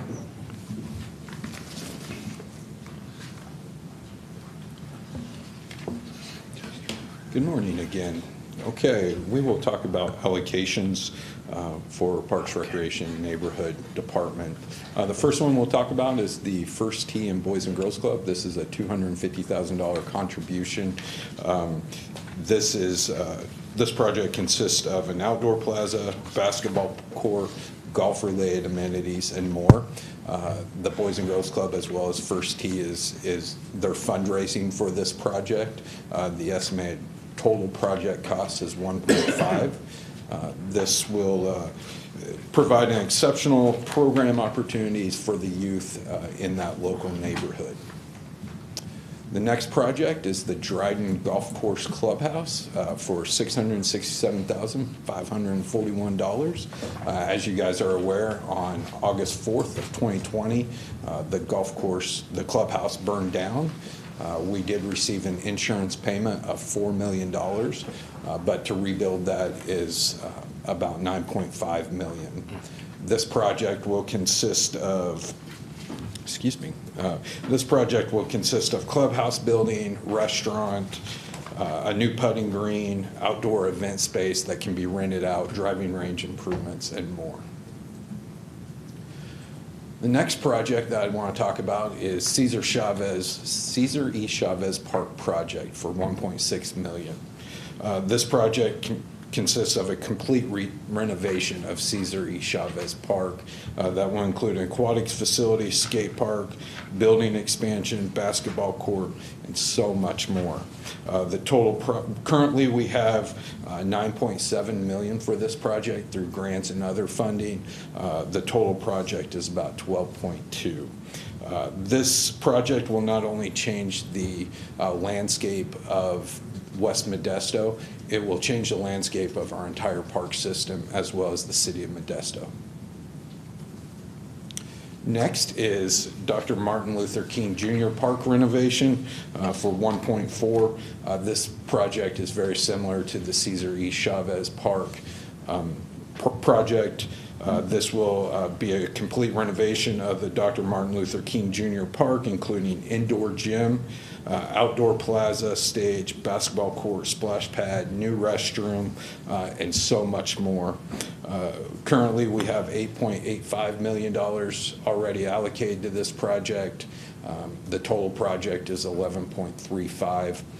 Again, just like the Cesar E. Chavez project, this will completely change the landscape of our park system as well as the city of Modesto.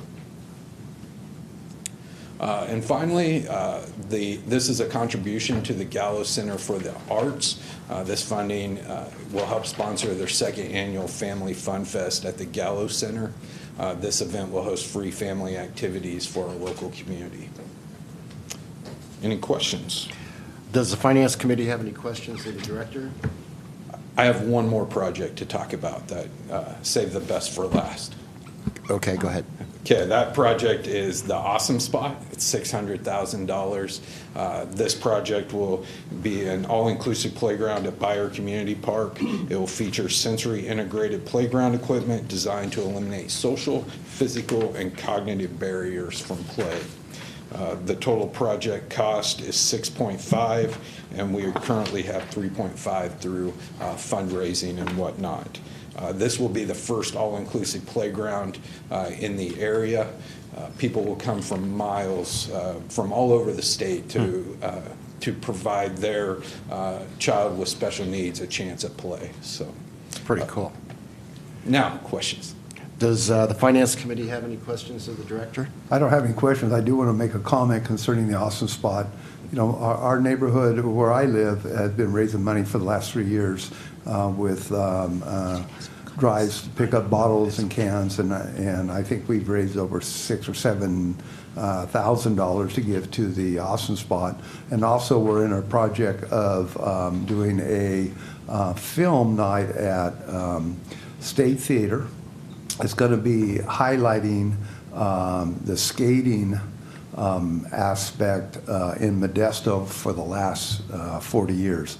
So there's some nice footage and some real neat things that we're going to use that to help raise maybe another $25,000 to go towards the Austin spot. So I really like seeing neighbors in that area really taking hold of the Austin spot and wanting to raise money.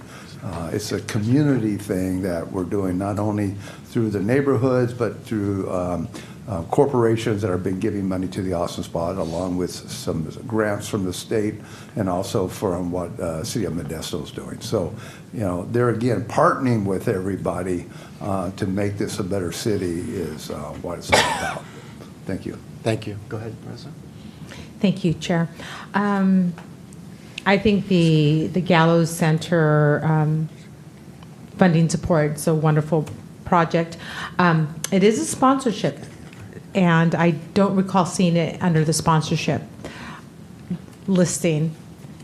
So in sponsorship grant, fine line, so we may want to consider incorporating those events that we provide grants to that sponsorship/grant listing. The reason it was not on that sponsorship presentation is it doesn't meet the criteria for a city-sponsored event. It's not on city property, and so that's why it's in this category as opposed to the sponsorship category.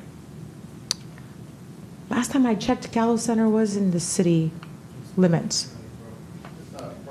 We do not own that. It's in the city limits, but it's not our property. Yeah, and all of the events that we sponsor, a requirement is that it's a city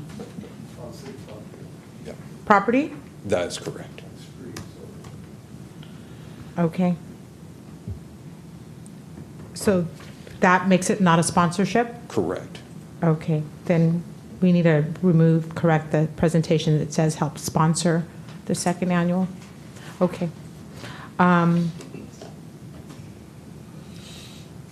It would be good to have another list that indicates those events that we provide grants to in addition to the sponsors, because that gives us the holistic community support that the city provides funding to, regardless of the source. Thank you.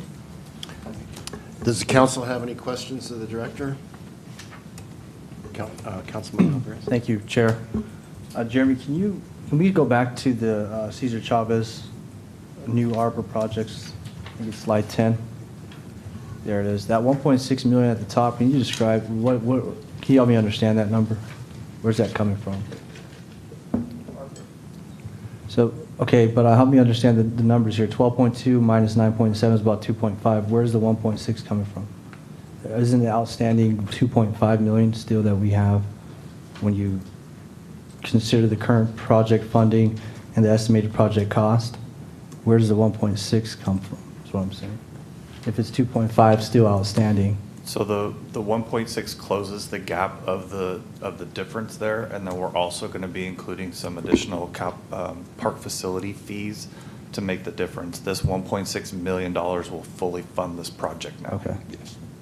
And it's getting ready to bid in the coming weeks, right? Yes. So this will complete the funding necessary for this whole project. Gotcha. Okay, understood. Thank you. Council have any additional questions? Seeing none, open up to the public. Any member of the public would like to speak on this item? Seeing none, I'll close public comments and ask Finance Committee if they have further comments. Seeing none, City Council, further comments? Seeing none, we'll now go to presentation by the Interim Fire Chief Wise. Good morning, Finance Committee and Council. The Fire Department is requesting a new Type 3 wildland firefighting engine to replace our 20-year-old wildland fire apparatus that we currently have. This proposed new engine will be assigned to Fire Station 3 on Oakdale Road, which, as you know, protects our parks, Dry Creek and Tuolumne Regional River Park, large wildland urban interface there that could spread to the city. So with this vehicle, it's a four-wheel drive vehicle. It's more agile than our normal Type 1 fire engines that we use, so it can get down into those areas quickly and put out those fires aggressively. The good thing with this vehicle, unlike our other fire vehicles, these vehicles will be in stock this fall. Our Type 1s and our trucks, they're 4 years out if we order them today. So this would help with this apparatus. The apparatus that it would be replacing last year was out of service more than it was in service. With that, I'll open it up to any questions. It also, please, sorry, Chair, if you don't mind. Please clarify that this vehicle is also utilized by CAL FIRE for any wildland fires, so that, and then we get reimbursed for the cost and use of this apparatus. So there is a funding stream that comes along with this fire engine. That's correct? Yeah, absolutely. We would use it for state wildland response, any requests for out-of-county responses. It's fully reimbursed. Also, our personnel are reimbursed, and there's also an administrative rate that's reimbursed on top of that. Does the council, excuse me, the Finance Committee have any additional questions? Yes. How does that work if we are using ARPA funding to pay for this apparatus and then we're going to be reimbursed for it?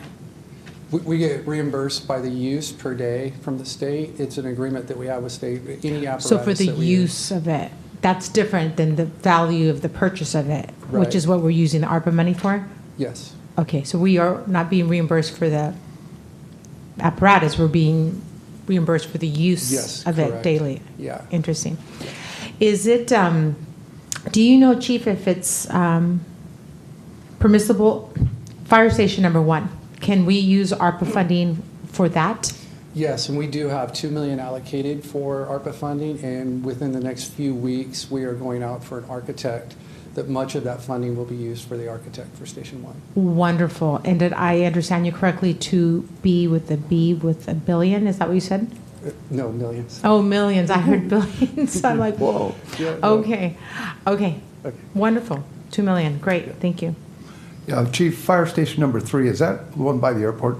No, this is the, well, kind of, yeah. It's on Oakdale Road. Oakdale and Scenic.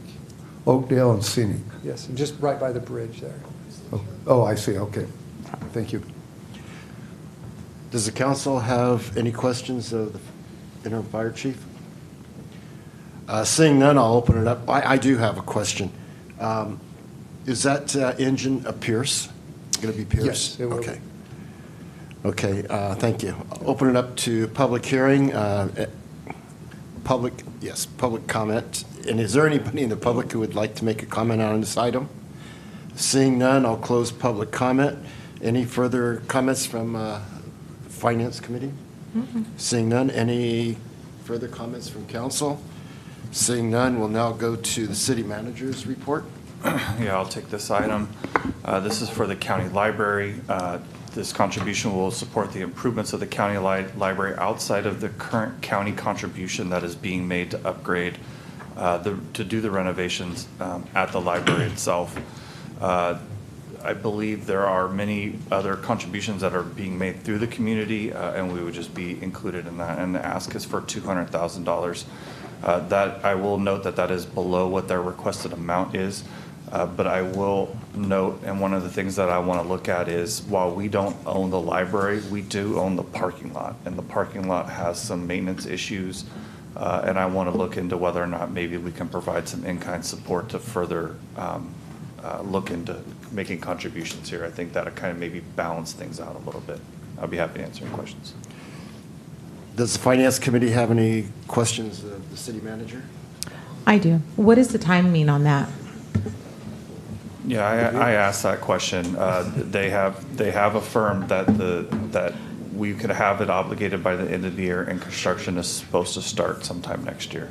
I see. Okay. And we will make sure that our money is expended first to meet the deadlines. Great. Thank you.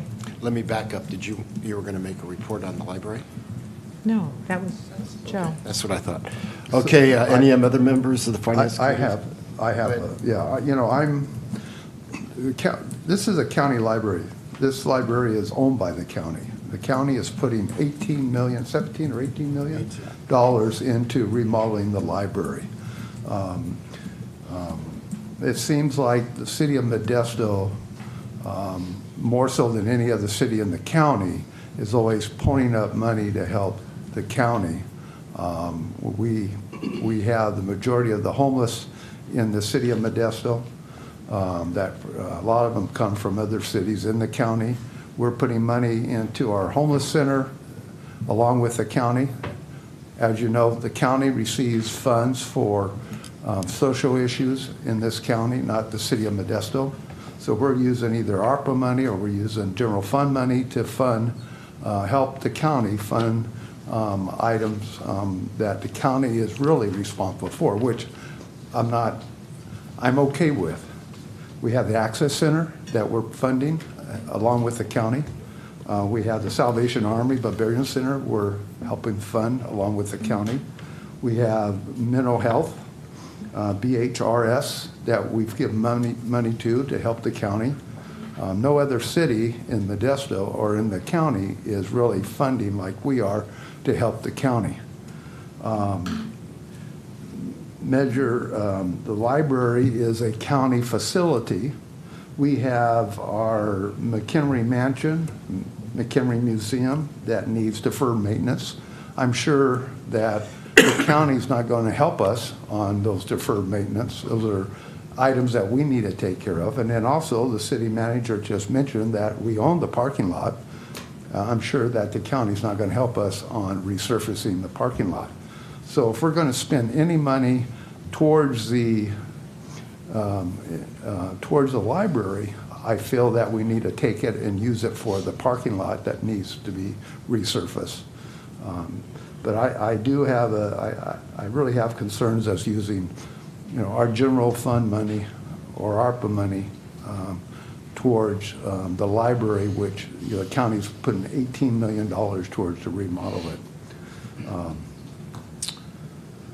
What else was there? I think that's my concern.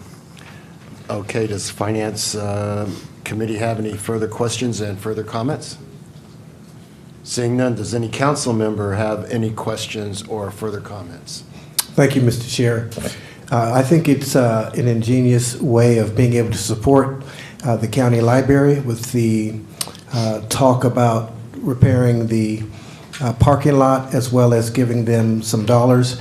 I know in times past when there have been projects such as the Gallo Center back 15, 16 years ago, the county did put the majority of the money up as well as those that were contributing from private donations, and the city didn't give a nickel.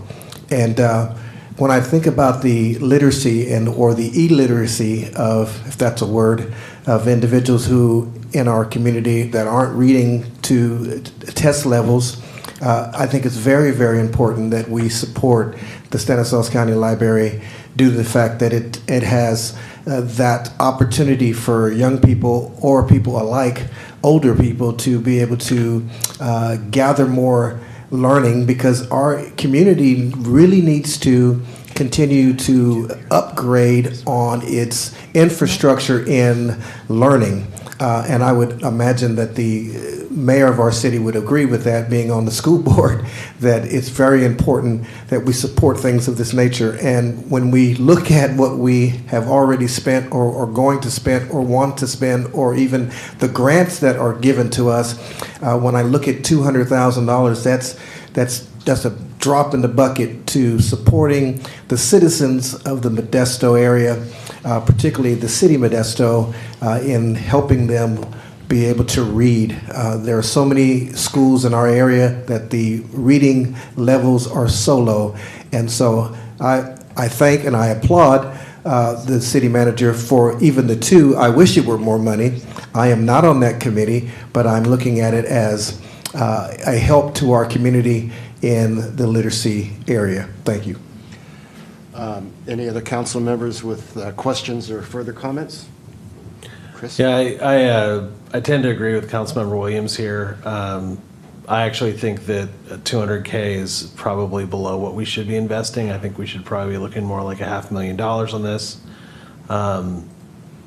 This is an important piece of downtown Modesto, and the county hasn't invested this kind of money in any other library in the whole county. It's the most important library in the entire county. So I think it's a good investment. frankly, I think that the city's history in investing in things downtown like the Gallo Center is pretty embarrassing. And I feel like, the county invested, I think, $15 million in the Gallo Center and the city didn't. And I think history looks poorly on that decision.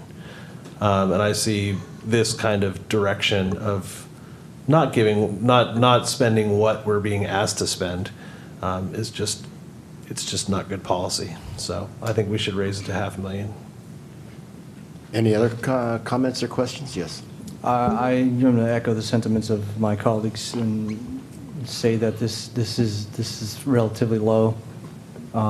Maybe even, no, it's not even half of what the original ask was. I'd like to see at least half, but I think this is a smart project. I think you walk into anybody here in this chamber, you walk into any of your respective libraries at your home, you're really going to see what, the type of mind that you have. And so when you walk into our county library that's located in the city of Modesto and you look around right now, it's kind of sad. But with this investment, we'll be able to see, show me your budget, right? And I'll show you your priorities. And we're investing in smart projects. We're investing into, this is a prudent investment, I believe, in young kids, either A, coming from our city, whether it be the west side, south side, airport, or any other part of the city, and they find these books, find this library that's welcoming, it's a healthy, safe environment. They're able to develop their minds. And I'm happy that this is not just a city library, but rather a county library, so it's open to the region. And again, I think this is just a prudent investment. It's something tangible that our community can see that we're doing right by investing into our future. So specifically the minds of our future leaders. So I agree that this is not enough. I have a quick question, if I may. Yes. What is the anticipated cost for repairs of a parking lot of that size? Yeah, we would have to get that number, and we'll probably have to report back. And I don't think we'll have that report back today, but it will be probably pretty substantial. It's not a small parking lot. So with that potential expense plus this amount, do you believe it'll get us on or near $500,000? It could, and Bill just left, but we'll have to circle back on that. I think the one thing that I'll say is we really struggled with this allocation, and the reason is we have other priorities of city properties, particularly in our parks, that still need additional funding. Martin Luther King Jr. Park still does not have enough funding. Dryden Clubhouse still doesn't have enough funding. Awesome Spot still doesn't have enough funding, and those are city-owned assets. And so it's hard for me to say, here, we're going to go throw money into a county facility.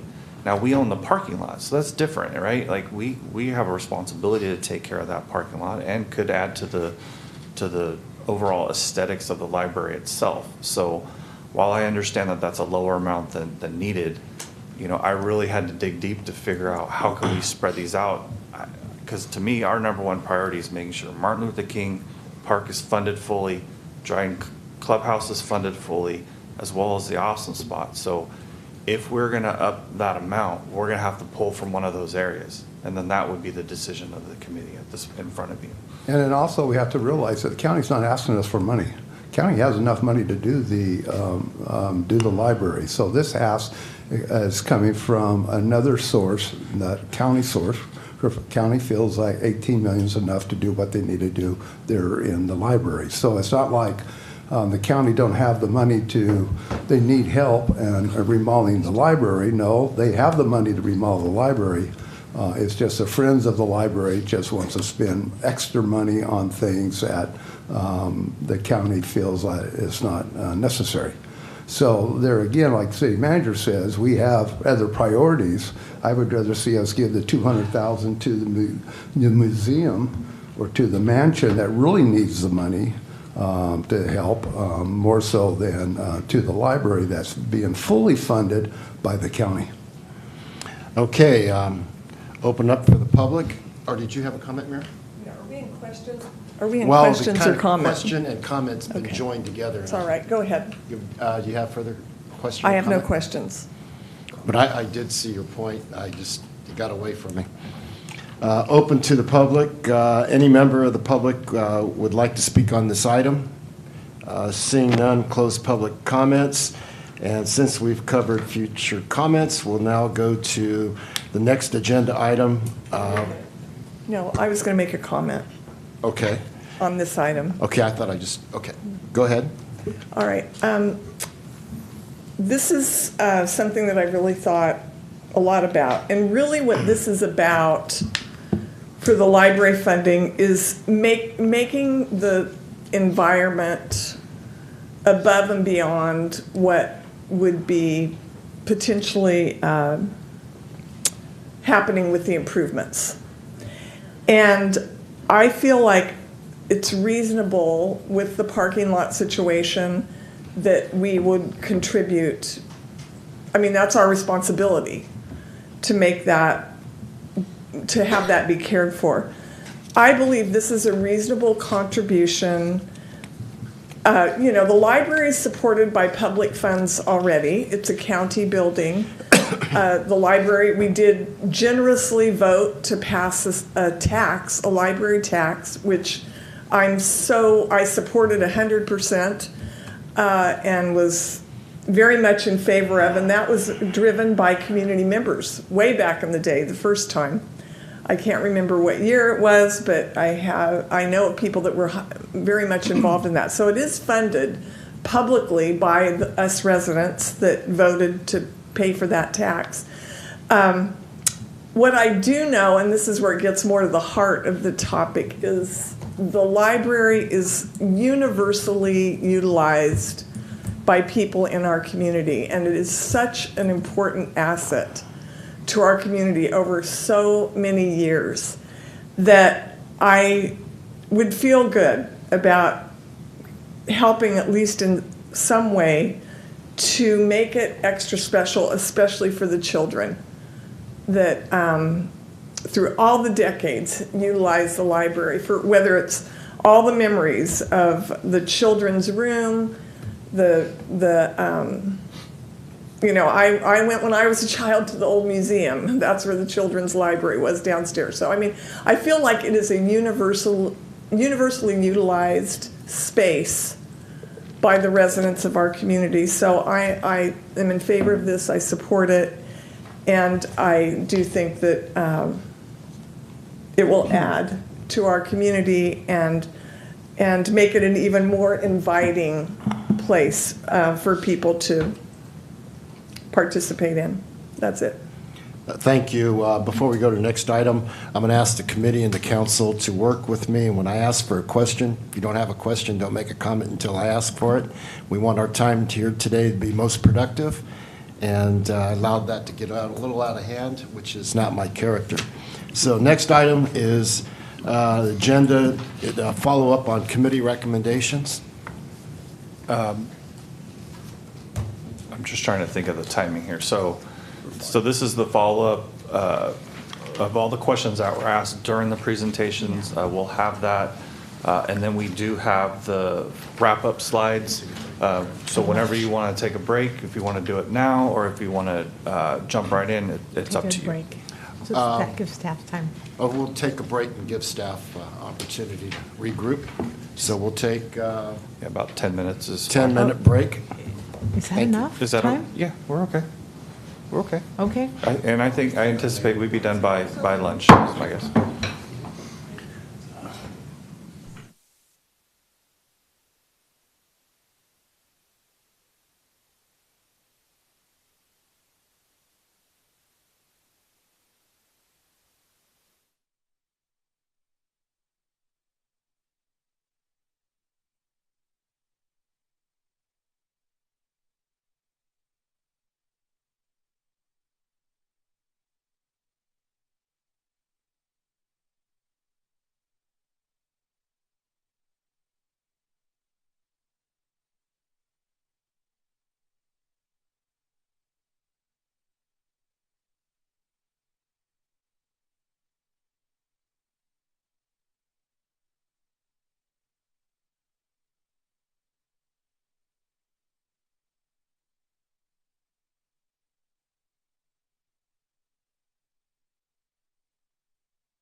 Now, next on the agenda is the follow-up and committee recommendations.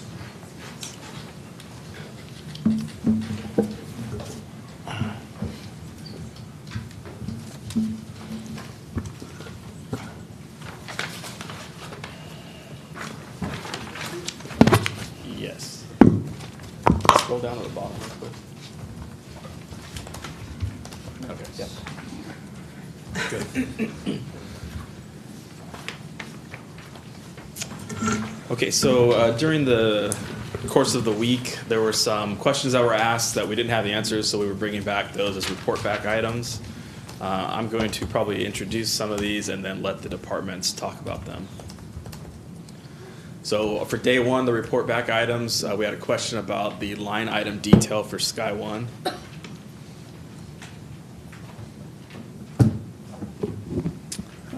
Good morning, committee members and chair. So the report back item for this was the detailed line item of our air support unit and our airplane called Sky One.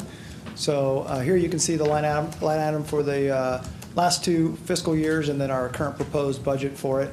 As just a recap, the airplane was purchased in February of 2023 and for a purchase price of $685,000.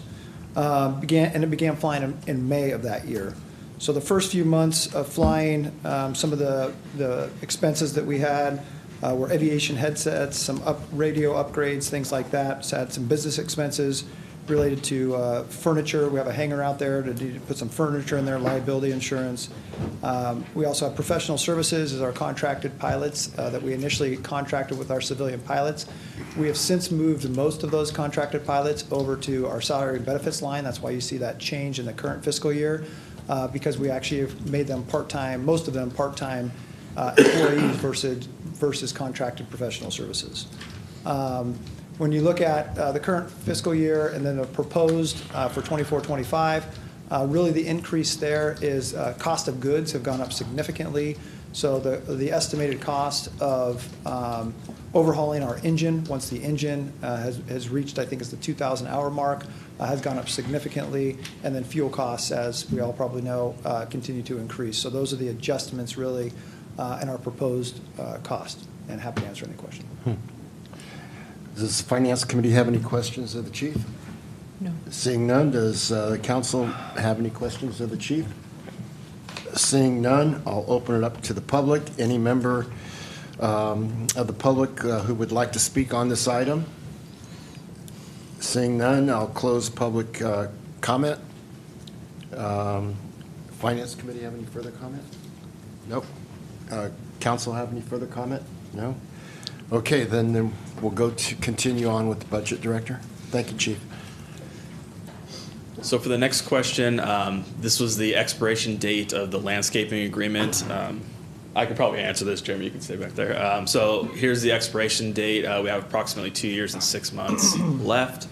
The term was the October 25th, 2016 to 2026, so it's 10-year for the agreement with Grover. Okay.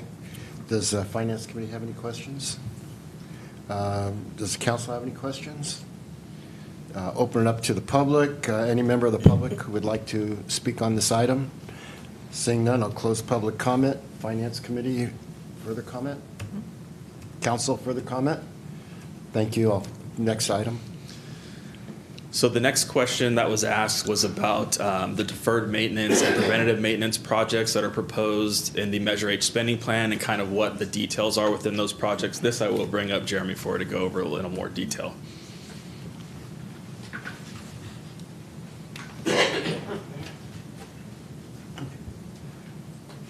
Thank you, Steve.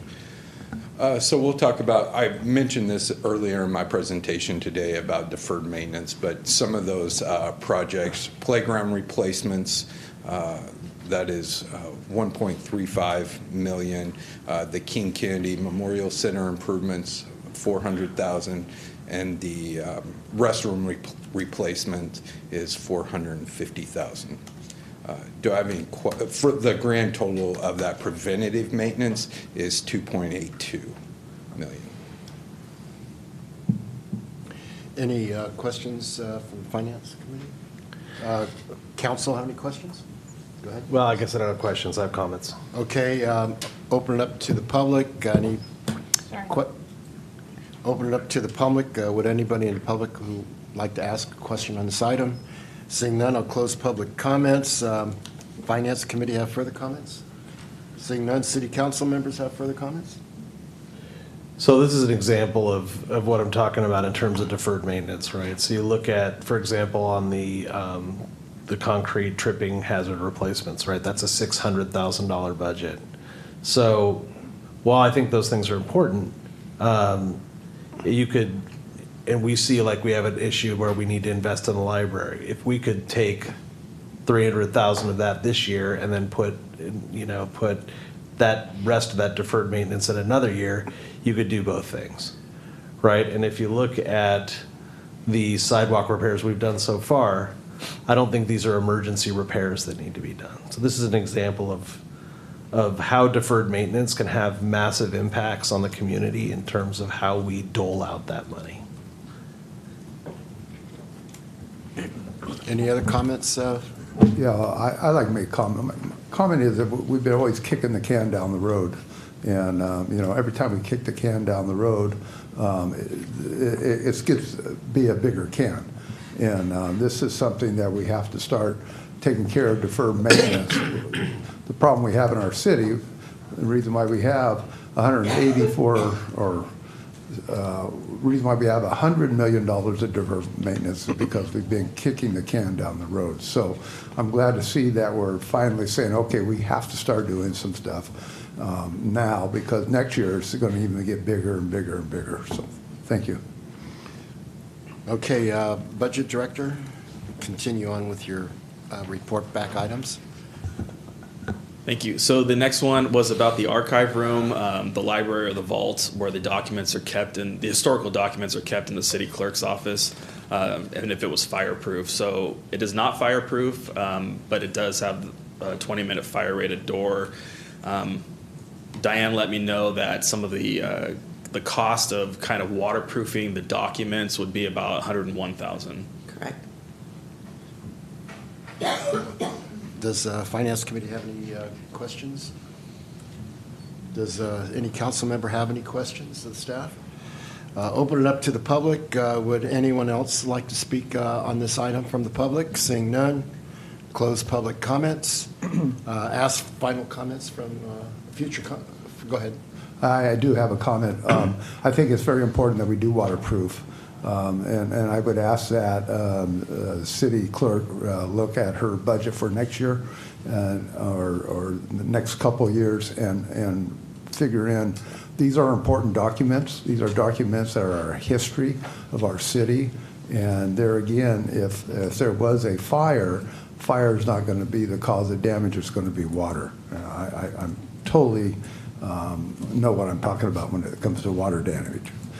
Fire usually is not the biggest, it's the water damage that does it. So I would strongly recommend that we look at that on waterproofing or getting whatever we have to do to secure those documents.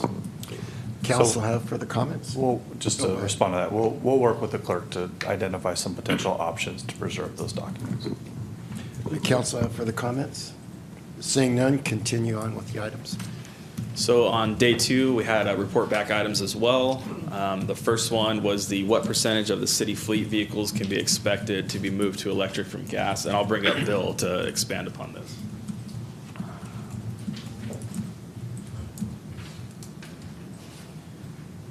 Good morning again. So we currently, as of fiscal year 2023-24, we had about 339 vehicles approved for replacement. And 24-25, we're proposing another 62 vehicles. So we looked yesterday, we approximately 17 to 20 vehicles can be replaced with the electric vehicles. That 17 to 20 number excludes public safety vehicles, not the police vehicles. So that's about 5% of total vehicles that are due for replacement. Be happy to answer any questions. Does the Finance Committee have any questions of the Director? No. Seeing none, does City Council have any questions? of the director? Seeing none, open it up to the public. Any members of the public who wish to speak on this item? Seeing none, close public comments and ask for further comments from the Finance Committee. Seeing none, council, further comments? Thank you. Budget Director, continue with your report. Thank you. The next question was about for the new Go Modesto app, and will it have a section for chat requests? I'll bring up Kevin to talk about that. Good morning, members, committee, council, mayor. The direct answer is we will not have a real-time bidirectional communication chat feature. However, we will have the ability to message and email residents. Also, residents can post messages or comments on their request, and then city staff can also respond right on that request. Does the Finance Committee have any questions of staff? I do. So there is not an AI function where we ask a question and we get immediate response back? Separately, a separate product, there is an AI integration called CityBot that does have a chatbot feature so that you can type in a chatbot request. That chatbot will go scour our internet and then provide results back to that chatbot feature. Yes, you're correct. Okay, great. Does the council, I'm sorry. I'm done, thank you. Does the council have any questions of staff? So Kevin, the first bullet point, residents can post comments on service requests. Is that kind of like the Nextdoor app? Yes, correct. Yeah. Facebook or comments post, so they'll be able to post comments or follow up. That's very useful, very helpful. Okay, thank you. Does council have any other questions? Seeing none, I'll open it up for to the public. Would anyone in the public at this time like to speak on this item? Seeing none, I'll close public comments. Finance Committee have any further questions, comments? Seeing none, council have any further comments? Go I'm ahead. sorry. Yes, Mr. Chair, thank you.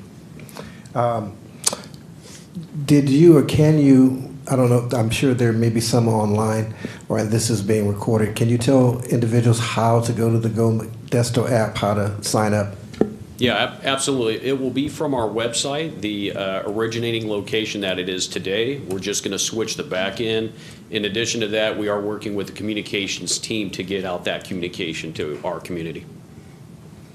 So I'm talking about as far as how they can sign up. Oh, how they can sign up, yeah. Same location, we'll get out the communication. You'll go to our website, or you can download the product from a smartphone. So we'll get that material out there, yes. So they need to go to cityofmodesto.com. That's what I'm asking. Yeah, www.modestogov.com. Yes.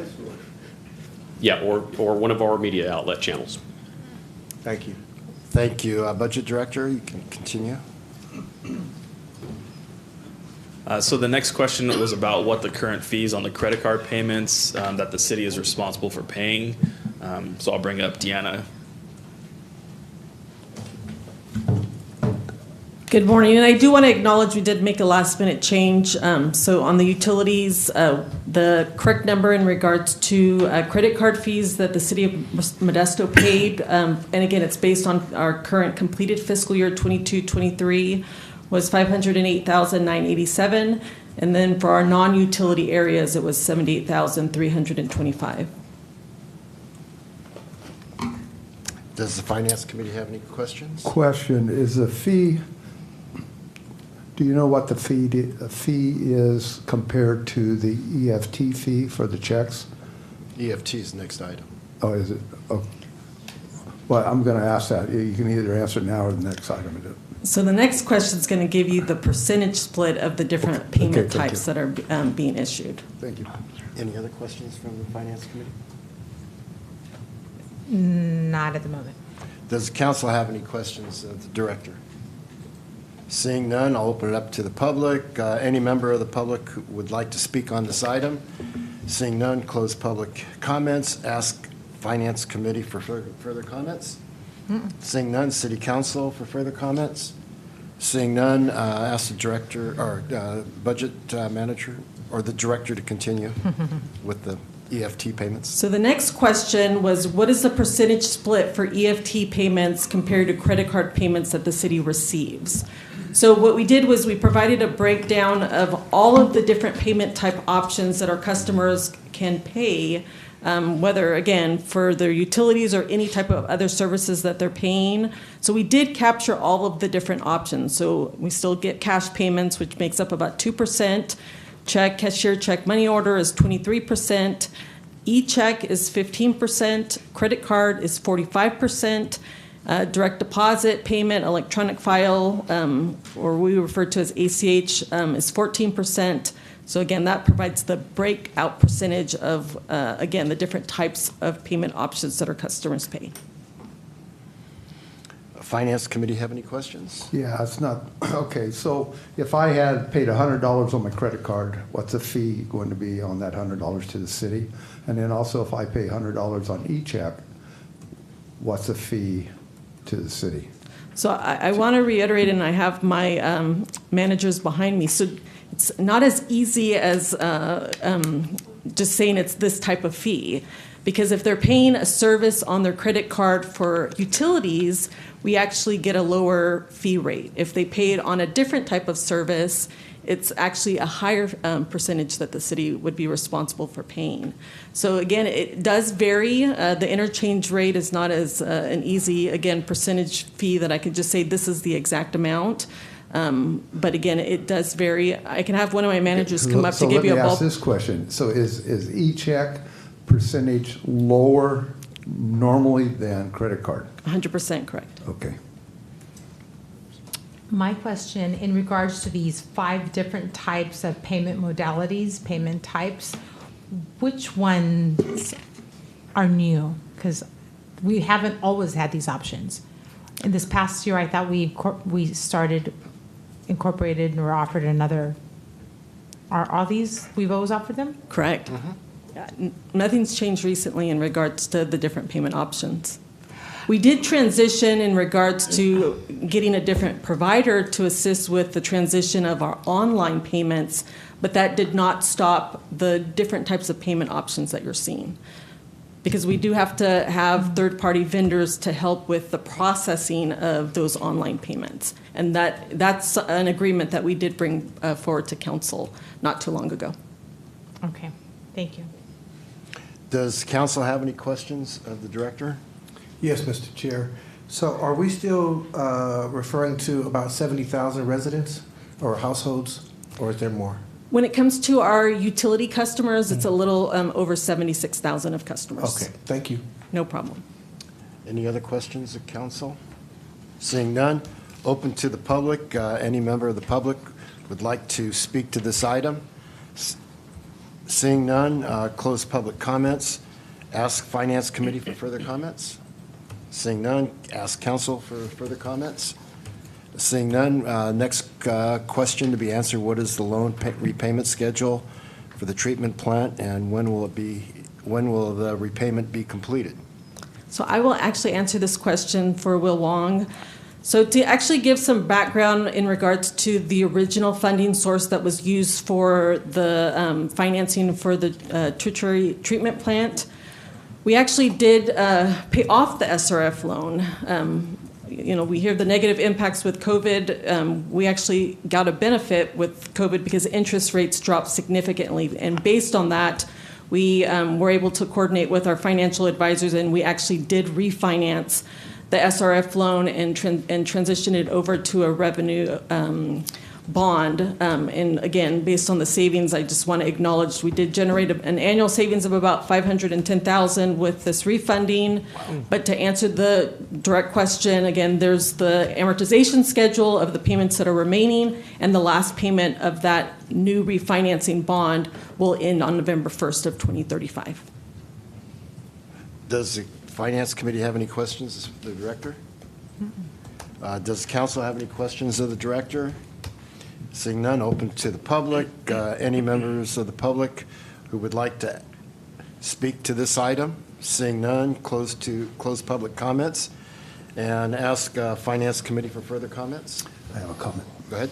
Yeah, I'm hoping in 2035, when we do pay this loan off, that we hopefully can see maybe relook at the rates to help offset our rates because we have nice chunk of the loan paid off, and hopefully we won't have no additional loans that we'll have to take out for this project. Does the council have any further comments? Seeing none, we'll now go to the next item. Please provide what a resident's bill would look like with the proposed water, wastewater, storm drain increases. Good morning again, Will Wong, Director of Utilities. So regarding storm drain increases, there are no proposed storm drain increases. As I mentioned before, under Prop 218, it's very difficult for any agency to raise storm drain rates, so there's no impact.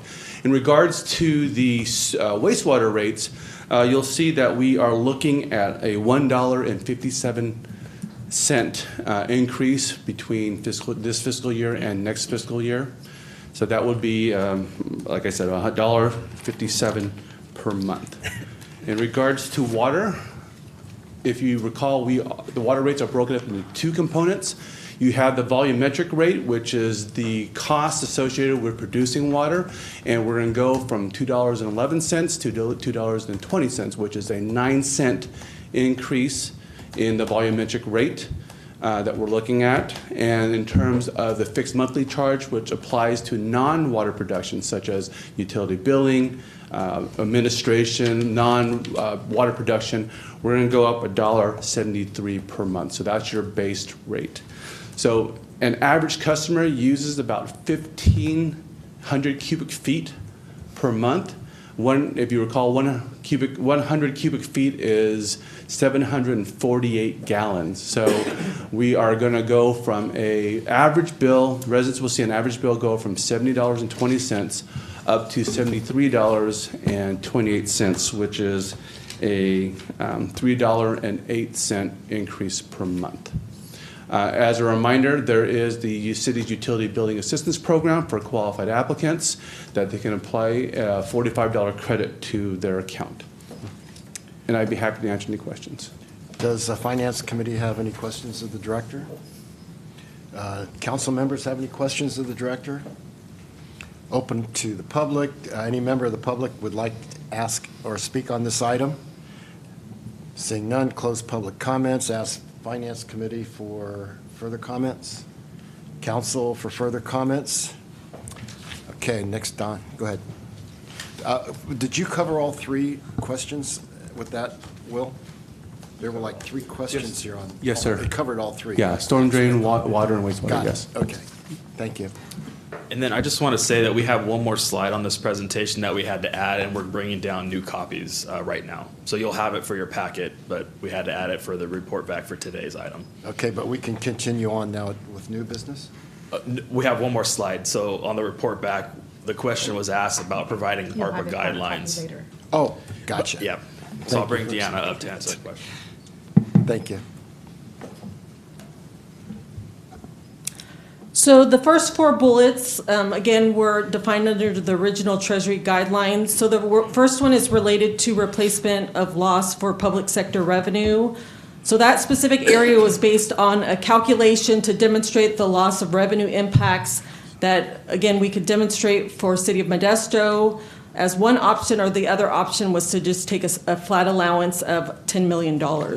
And that specific funding source could be used for predominantly anything associated with government services. So that's where, again, you see the areas of where we're using it to help with balancing the budget or other types of government service needs for the various city departments.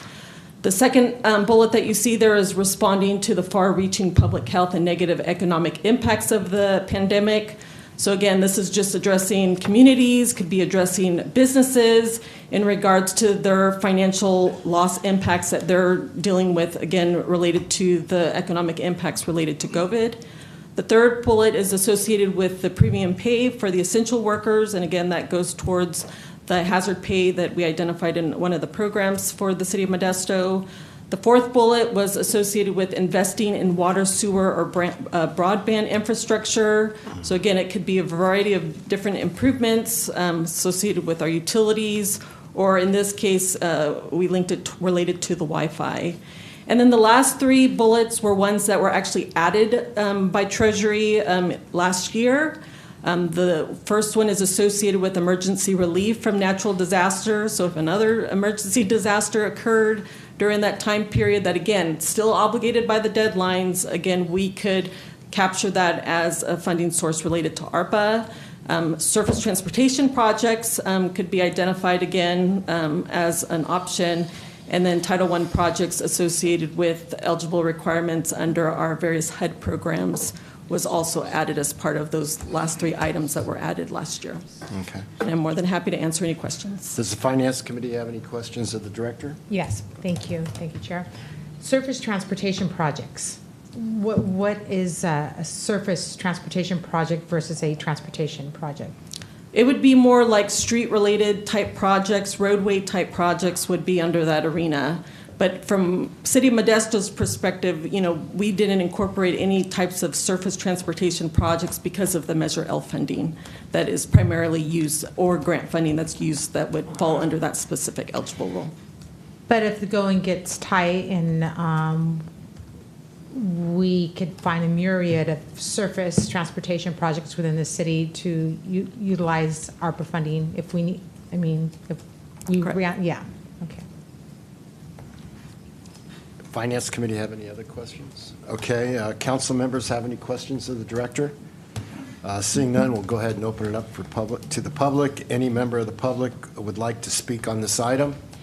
Seeing none, close public comments. Ask the Finance Committee for further comments. Seeing none, ask council for further comments. Seeing none, that now takes us to... Chair, Yes. just real quick. We do just a quick estimate on what it would take to redo the parking lot at the library.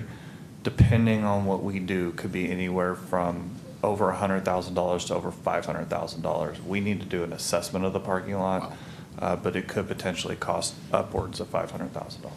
Thank you for that information. Thank you for that. Next on the agenda is new business. Item number 1, consider accepting and forwarding on to the council the final review and adoption of the draft proposed fiscal year 2024-25 operating and multi-year budget for the City of Modesto. May we have a staff report? Yes, thank you. Good morning still. Steve Christensen, Budget Manager. We've got about 40 minutes. That's just enough time for me to do this presentation, so no, I'm just kidding. So again, just to kind of recap what we talked about in terms of the total budget package we have, and considering all of the funds that the city has, General Fund, Measure H, all the enterprise funds, our grant funds and other enterprise funds like parking. We have about $578.9 million in total funds for the city in our operating budgets. In the general fund, again, we focus a lot on that in the beginning overview presentation, but here's just a brief recap of that in terms of the revenues coming in. So our taxes, sales tax, property tax, UUT, the utility user tax, $135.1 million. We have fees, which are our franchise fees, our construction revenues, about $9.1 million. We have the ARPA funding that we mentioned is being used to help with the COVID-related labor expenses, about $2 million.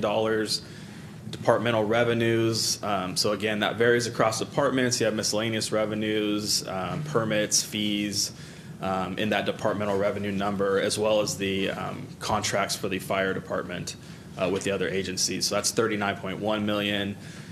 We had some additional revenue from our non-Measure H adjustments. That was on the list that we'll show in a few slides. $197,000, that kind of offset some of the expenses that were included in those recommended Measure H adjustments. And then our transfers in to the general fund of $628. So total $186.1 million in the general fund revenues. Department on the expense side, we have departmental expenses of $203 million. We had the recommended non-Measure H adjustments of $672,000. We moved some programs over into Measure H that we talked about, like the traffic safety division, 9 officers, and then some CSOs, 5 of them were moved over. So that's some savings to the general fund of about $4.1 million. And then we had the variance rate, which is also additional savings we captured in the beginning at this budget process of 12.4, and then transfers out of 7.1, which again, for helping to fund the debt for this building, and then we also have some subsidies into funds like Center Plaza parking in those areas. So total expenses, $194.3 million. We have a surplus, or excuse me, a deficit of $8.1 million. That $8.1 million we'll talk about in a few slides is being covered by Measure H, similar to what we did in the current budget year. So some of our proposed non-Measure H adjustments, just to kind of point out a few, we have the additional EA position in the City Council. We have the funding that's going to go towards CED for economic development in that area of a new position, an admin office assistant, and then some kind of extra discretionary funds in there as well for the economic development services division. And then we also have the creation of the new department, the Office of Performance Management and Budget as well. And then on the general fund side, we have some of the items related to utilities for equipment, and then we also have the positions tied to the additional revenue coming in if those proceed forward with the storm drain fees. So looking at the overall Measure H spending plan, again, this breakdown has been provided, but we're looking at approved spending on new programs of $22.2 million. We have the ongoing expenses from the current spending plan of about $10.9 million. The general fund deficit, budget deficit spending of $8.1 gets us to a total spending plan of $41.3 million in fiscal year 24-25. You can see the other breakdowns of the one-time funds, 15.9, and then the ongoing funds of 17.2 out of the actual Measure H spending plan on programs, not including the budget deficit. Below, we provided that breakdown again by the categories, but I also wanted to add in an additional breakdown because this question was asked a few times. What does that break down to in terms of the departments and how they contribute to those totals under parks improvements, public safety, forestry? So the table on the right shows you the breakdown of each of those different categories, but also the departments and how much funding is going towards the departments within those categories. So moving on to the Measure H spending plan, this was an attachment or handout that we had, and it's also available on the website with all the other presentations. Just pointing out a few of the highlights. So on this first table here, we have some additional support for the Real-Time Crime Center in PD. We also have another software analyst 2 position that's going to be dedicated to the public safety support from IT. Going on to this second section, I do want to point out that there's $2 million being dedicated to the Pellendale Street landscape funding. So that's going to be taking care of that area on the landscaping part of that project. We have the Parks Master Plan funding, which is critical, again, getting the layout of all of the different needs of our parks in the city. We have some additional curb gutter sidewalk funding of $1.8 million. We have the reforestation of city trees funding for $1 million, and then the parking garage improvements as well. These next two slides I won't go over in too much detail because they are mentioned on the Measure H spending and the other items, but we wanted to go through and just show you the positions that are being approved as part of these recommended adjustments. So we have non-Measure H side, there's about 21 positions, not 21 million positions. 21 positions across general fund, and then the other funds as well, wastewater, green waste, IT, and fleet. And then in Measure H, there are an additional 46 positions being added to those various programs, program categories. Just a recap on the special presentations. So we had the equipment, hardware, software maintenance presentation that went over those different agreements that are being proposed. We also went over the fee increases for fiscal year 24-25. We provided a grant update for grants that we've received and ones that are in the works for the new year. We had the deferred maintenance presentation, which again was just a report on the facility condition assessment that was done. No actions being asked for at this time. We need to come back to council to really hone in what that spending plan is going to look like for the deferred maintenance. We had a sponsorships presentation. We went through the sponsorships that we currently fund and the ones that are being proposed for the new year. And then we finished up with the ARPA reallocation presentation.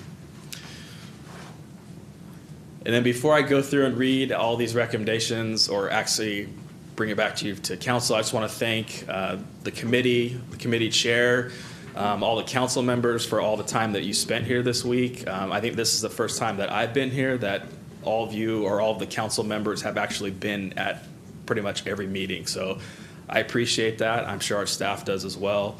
And then I want to thank our city manager for guidance on this process and the budgets, and then all the department staff for all the work that they put into it. This was not a challenging year, but again, a lot of work goes into building this budget and bringing it forward for consideration. And then I have to thank my staff as well. So they're behind the scenes monitoring the budget throughout the year, making sure all these numbers are correct. And then big kudos to Casey Culbertson, who puts a lot of work into this every year in terms of our software and then all the things that we have going on in the budget. So I just want to thank everyone for their participation in this process. Okay, does the Finance Committee have any questions of the business manager? I do. Where'd it go? I'm going to need this light here. Slide 5, under Public Safety, Measure H spending plan. What was the $261,994 for City Attorney's Office? So those are the two positions that were funded in the current spending plan for the legal secretary and the deputy city attorney. So those were dedicated to actual public safety types of issues in that area. Okay, thanks. Does the council have any questions of the business budget manager? Seeing none, I'll open it up to the public. Any members of the public who would like to speak on this item?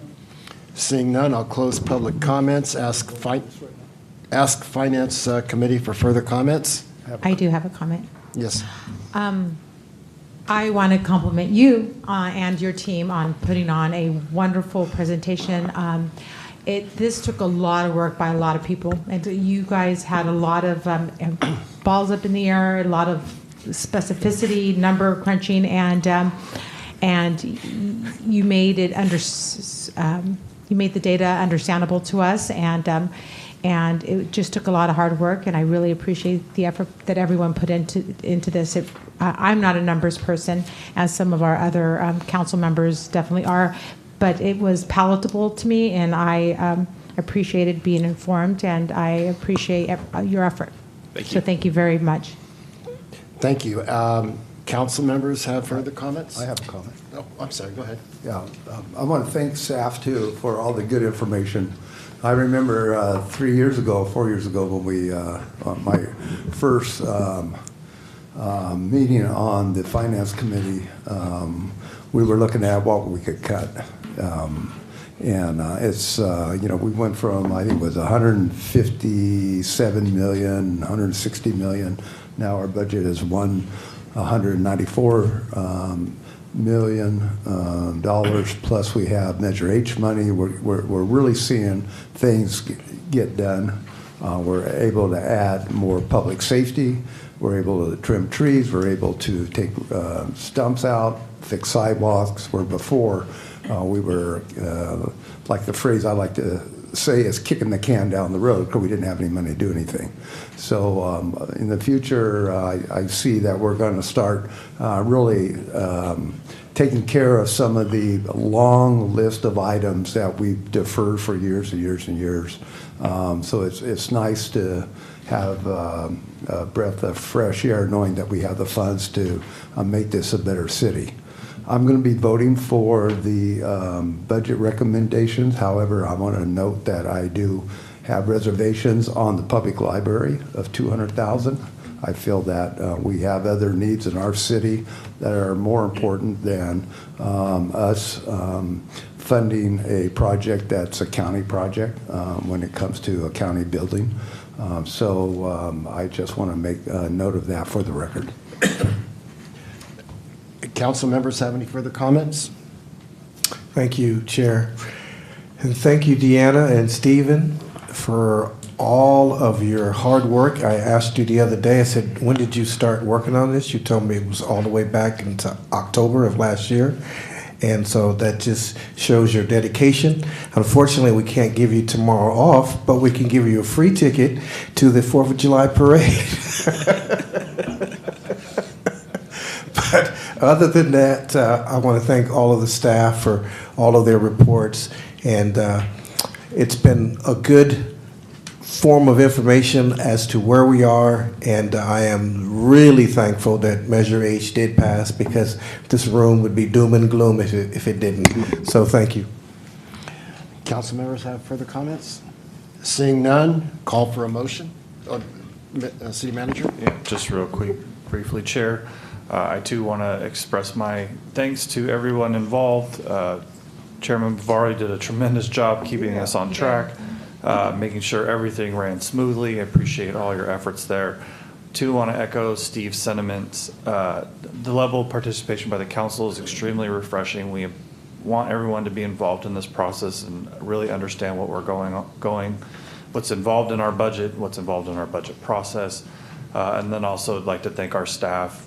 Steve did a tremendous job, Casey, and all the budget department staff, as well as all the staff in the department. A lot of time and a lot of effort goes into these presentations. There's a lot of scrutiny on our budget, but we try to do all we can to make sure that we're serving this community to the best of our ability, and just want to really express my appreciation to everybody. Chairman Bavaro, there are 4 separate motions that we will have on the table, and Steve or Scott, if you can bring them up, and we could take them in order. So I can take each item without going through and asking for staff reports on the others? That's correct. Okay. Thank you for telling me that. I would just like to ditto what everybody on council and the committee had to say about the staff and the hard work and the competence that you bring to your positions. Thank you. So with that, I call for a motion. Do I hear a motion? Motion to approve? Motion by... I see Jose getting squirrely. Why don't we read the first motion over there and make sure we're...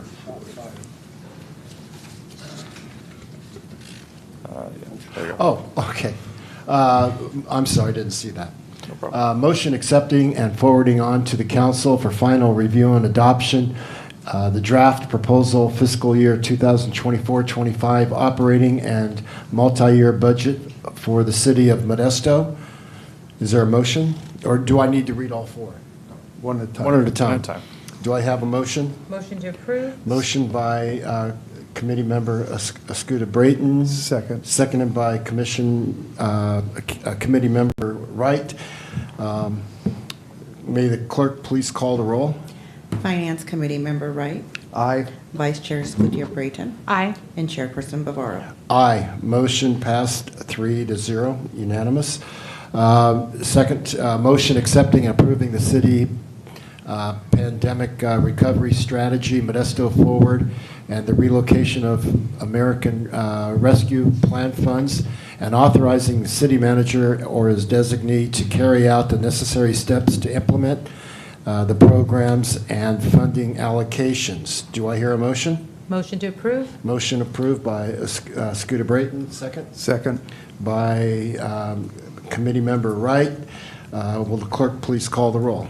Finance Committee Member Wright. Aye. Vice Chair Scudia Brayton. Aye. And Chairperson Bavaro. Aye. Motion carries 3-0. Next is a motion approving payments to various equipment maintenance agreements for fiscal year 2024-25 with multiple equipment manufacturers for all the city departments for an annual cost not to exceed $854,598 and forward to the council for approval. Motion Do I hear a motion? Motion to approve. Motion by Committee Member Wright, seconded by Committee member Escuda Brayton. Will the clerk please call the roll? Finance Committee Member Wright. Aye. Vice Chair Escutia Brayton. Aye. And Chairperson Bavaro. Aye. Motion carries 3-0. Finally, number 4, item 4, motion approving payments of various software, hardware maintenance agreements for fiscal year 2024-25 with multiple vendors for all city departments for an annual cost not to exceed $9,539,115 and forward to council for approval. Do I hear a motion? Motion to approve. Motion by Committee Member Wright. Second. Seconded by Committee Member Escuda Brayton. Will the clerk please call the roll? Finance Committee Member Wright. Aye. Vice Chair Escutia Brayton. Aye. And Chairperson Bavaro. Aye. Motion carries 3-0. I believe that is it, so the Finance Committee will now adjourn.